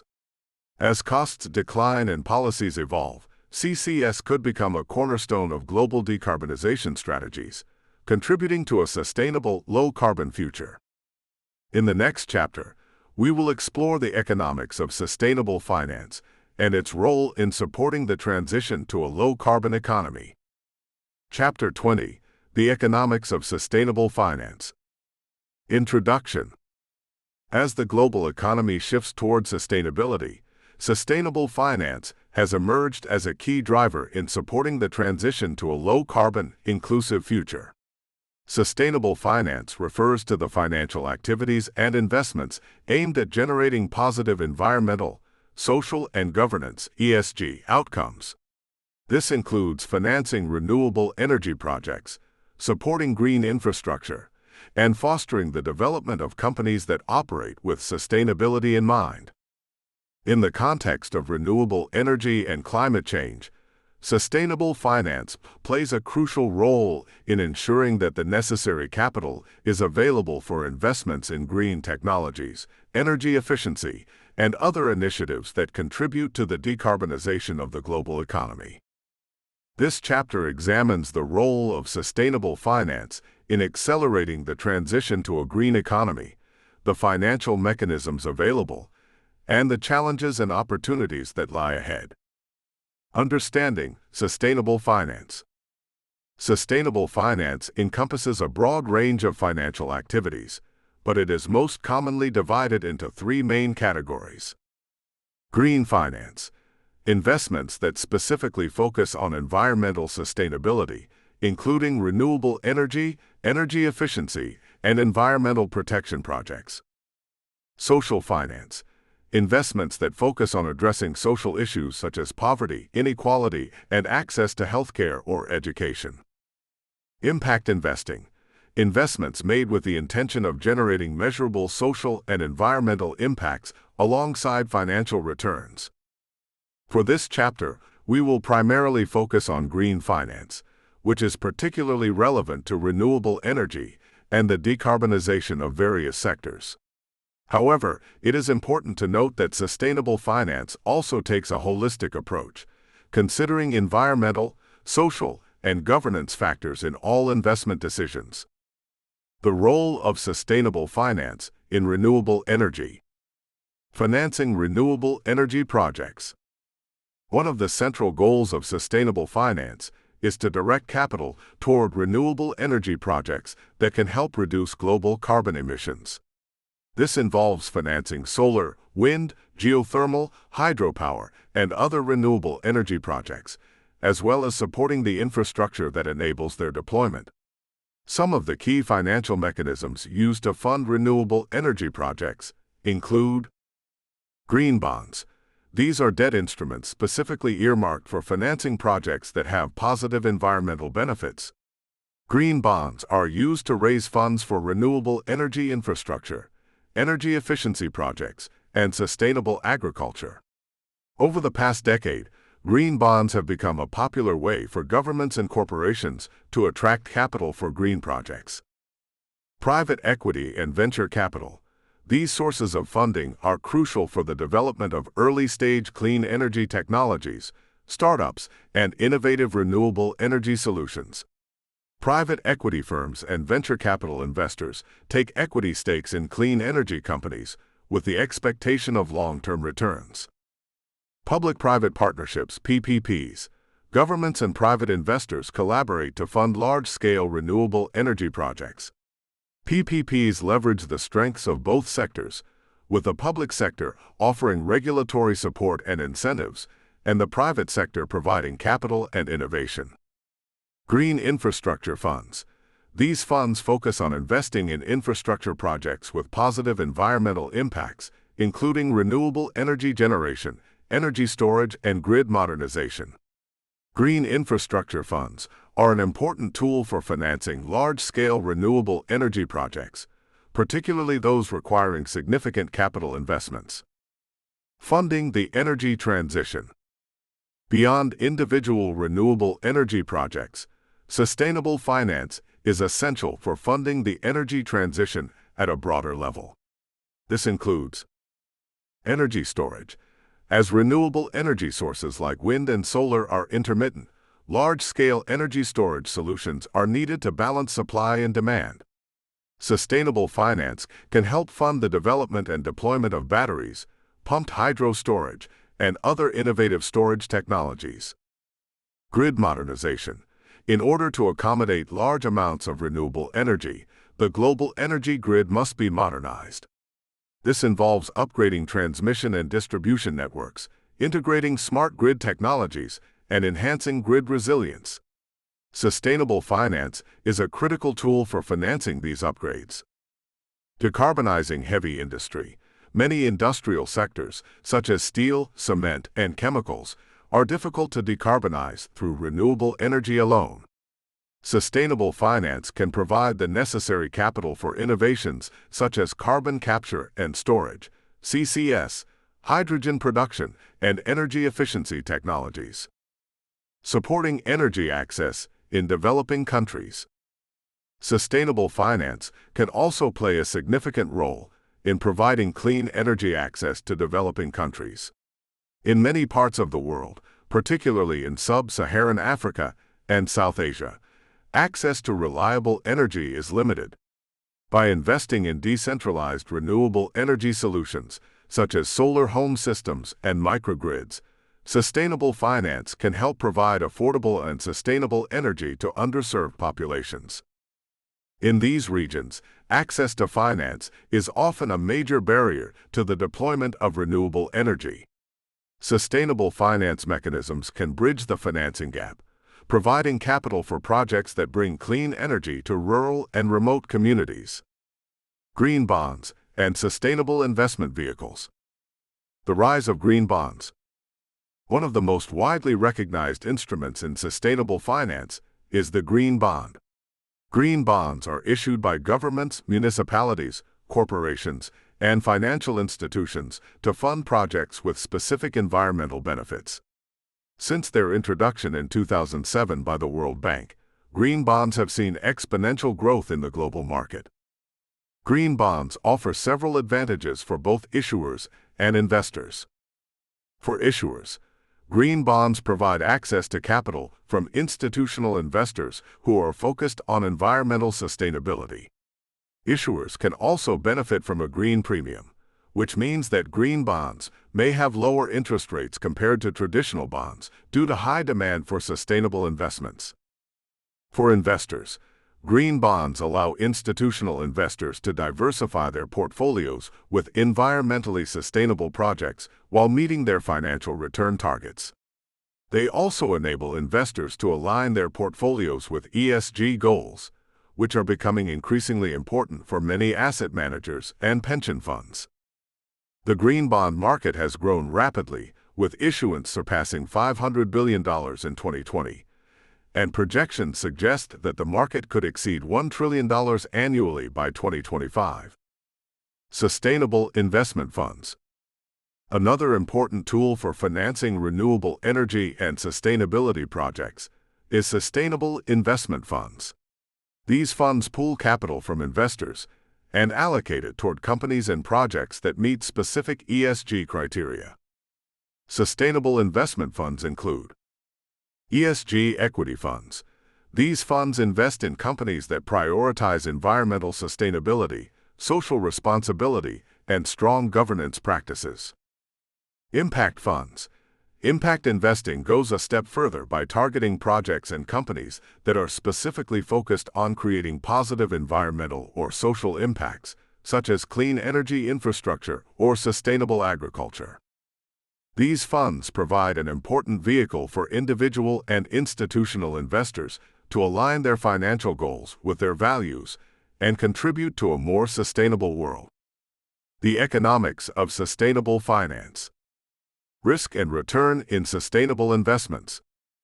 Like any investment, sustainable finance is subject to risk and return dynamics. However, several factors influence the risk and return profiles of sustainable investments. Climate risk. The financial risks associated with climate change, such as physical risks, damage from extreme weather events, and transition risks, the impact of transitioning to a low-carbon economy, can affect the performance of both traditional and sustainable investments.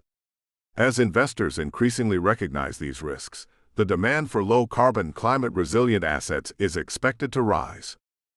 Government policies and regulations. Supportive government policies, such as subsidies for renewable energy, carbon pricing mechanisms, and favorable regulations for green projects, can enhance the profitability of sustainable investments. However, changes in policy or the introduction of carbon taxes could also affect the profitability of fossil fuel-based investments. Long-term returns. Many sustainable investments, particularly in renewable energy and energy efficiency, require significant upfront capital expenditures but offer stable long-term returns. These investments are often seen as lower risk in the long run, due to the increasing demand for clean energy and global efforts to reduce carbon emissions. Financing the global energy transition. To meet global climate targets, it is estimated that $1 trillion per year will be required in additional investments in renewable energy and sustainable infrastructure through 2030. However, the financing gap remains significant, particularly for developing countries and emerging economies. A combination of public and private capital is necessary to close this gap. Governments can provide policies, incentives, and subsidies to attract private investment, while financial institutions can help create innovative financing structures, such as blended finance, combining concessional finance with private sector investments, and green bonds to mobilize capital for sustainable projects. The role of financial institutions. Banks, investment firms, and insurers all play a critical role in the growth of sustainable finance. Financial institutions have the ability to direct capital to the most impactful projects and ensure that funds are allocated in a way that promotes sustainable economic growth. Many financial institutions have committed to net zero investment targets and are increasingly incorporating ESG considerations into their investment decisions. The future of sustainable finance. The future of sustainable finance is promising, with increasing global awareness of the need to address climate change and other social challenges. Key trends shaping the future include the growth of ESG investing.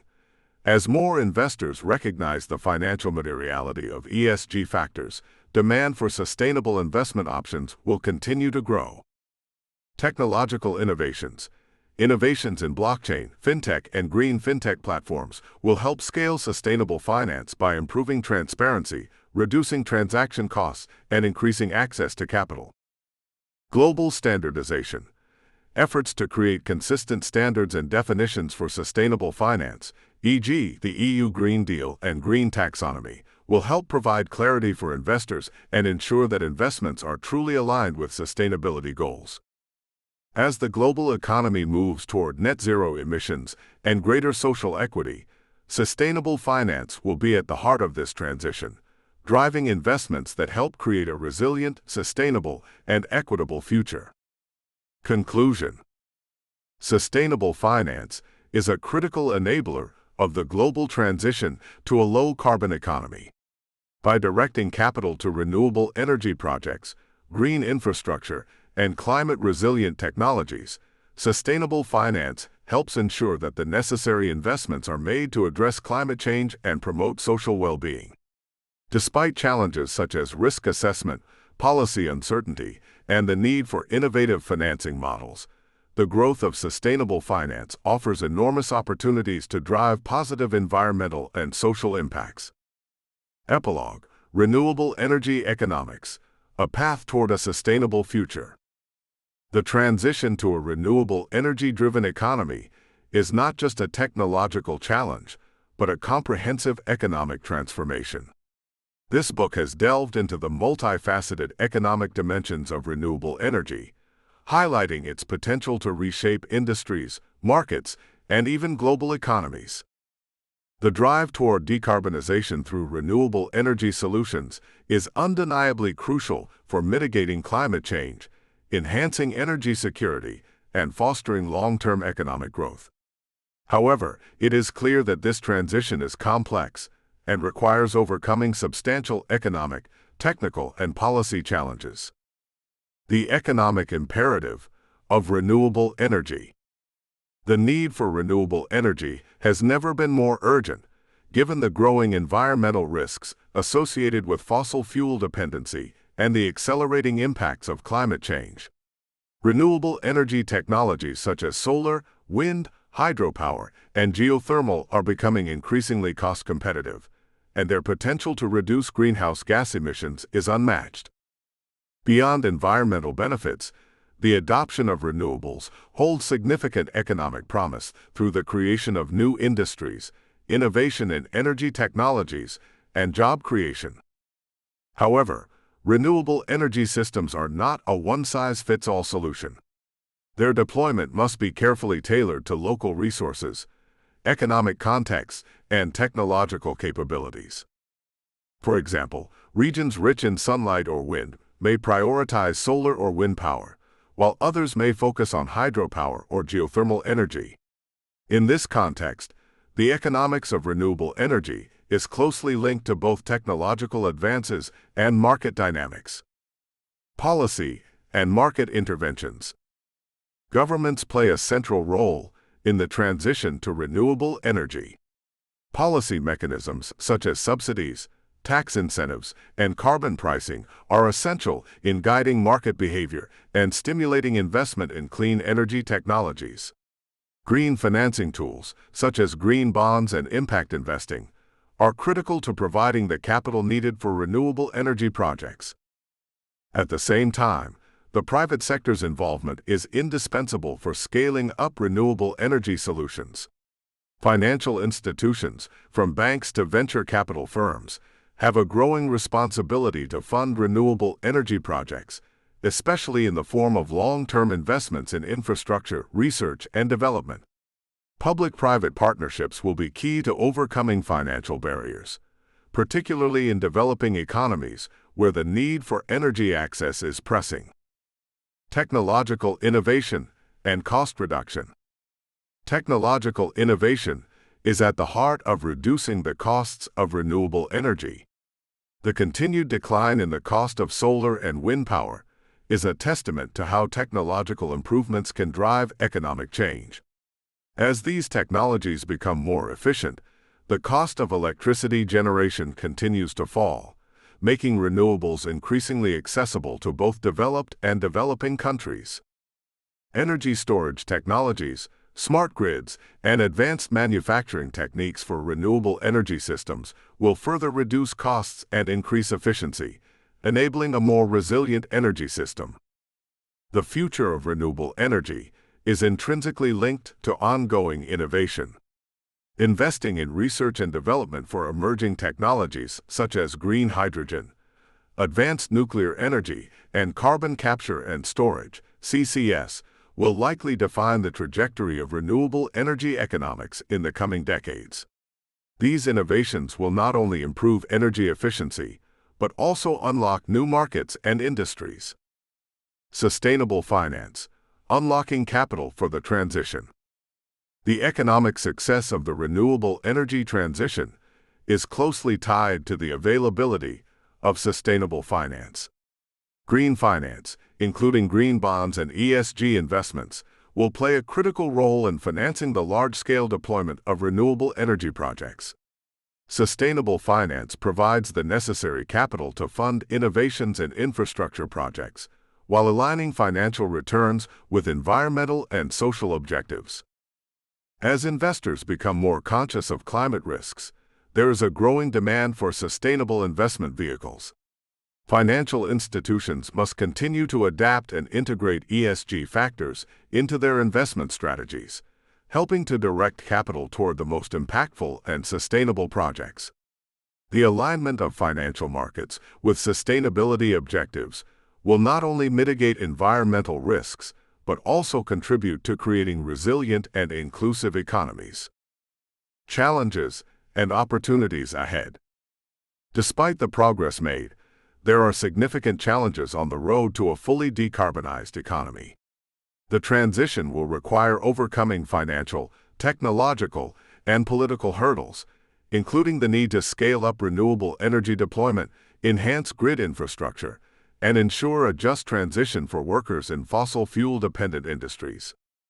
Moreover, global coordination will be essential, as the effects of climate change and the solutions to mitigate them are inherently cross-border. The economic potential of renewable energy is immense, but realizing this potential requires continued commitment, collaboration, and innovation across all sectors. By addressing the challenges head-on and seizing the opportunities, we can build an energy system that is more sustainable, equitable, and resilient to the challenges posed by climate change. A vision for the future. The future of energy is renewable, decentralized, and clean. By focusing on innovative solutions, policies, and sustainable finance mechanisms, we can foster an energy system that provides economic prosperity, environmental protection, and social equity. It is through this comprehensive and inclusive approach that we can achieve a net-zero economy and ensure a sustainable future for generations to come. The transition to renewable energy is not merely an environmental or technological challenge, but an economic opportunity, one that can transform industries, create new job markets, and drive the global economy toward sustainable growth. The path is complex, but the opportunity to reshape our world into a greener, more prosperous future is clear. About the author. Olubusayo Aina is the director of LAREINS, an energy, climate, ESG, and sustainability training institution. He is also a professor with the Global Humanistic University, GHU, in Anguilla. Olubusayo has a PhD in energy economics and finance.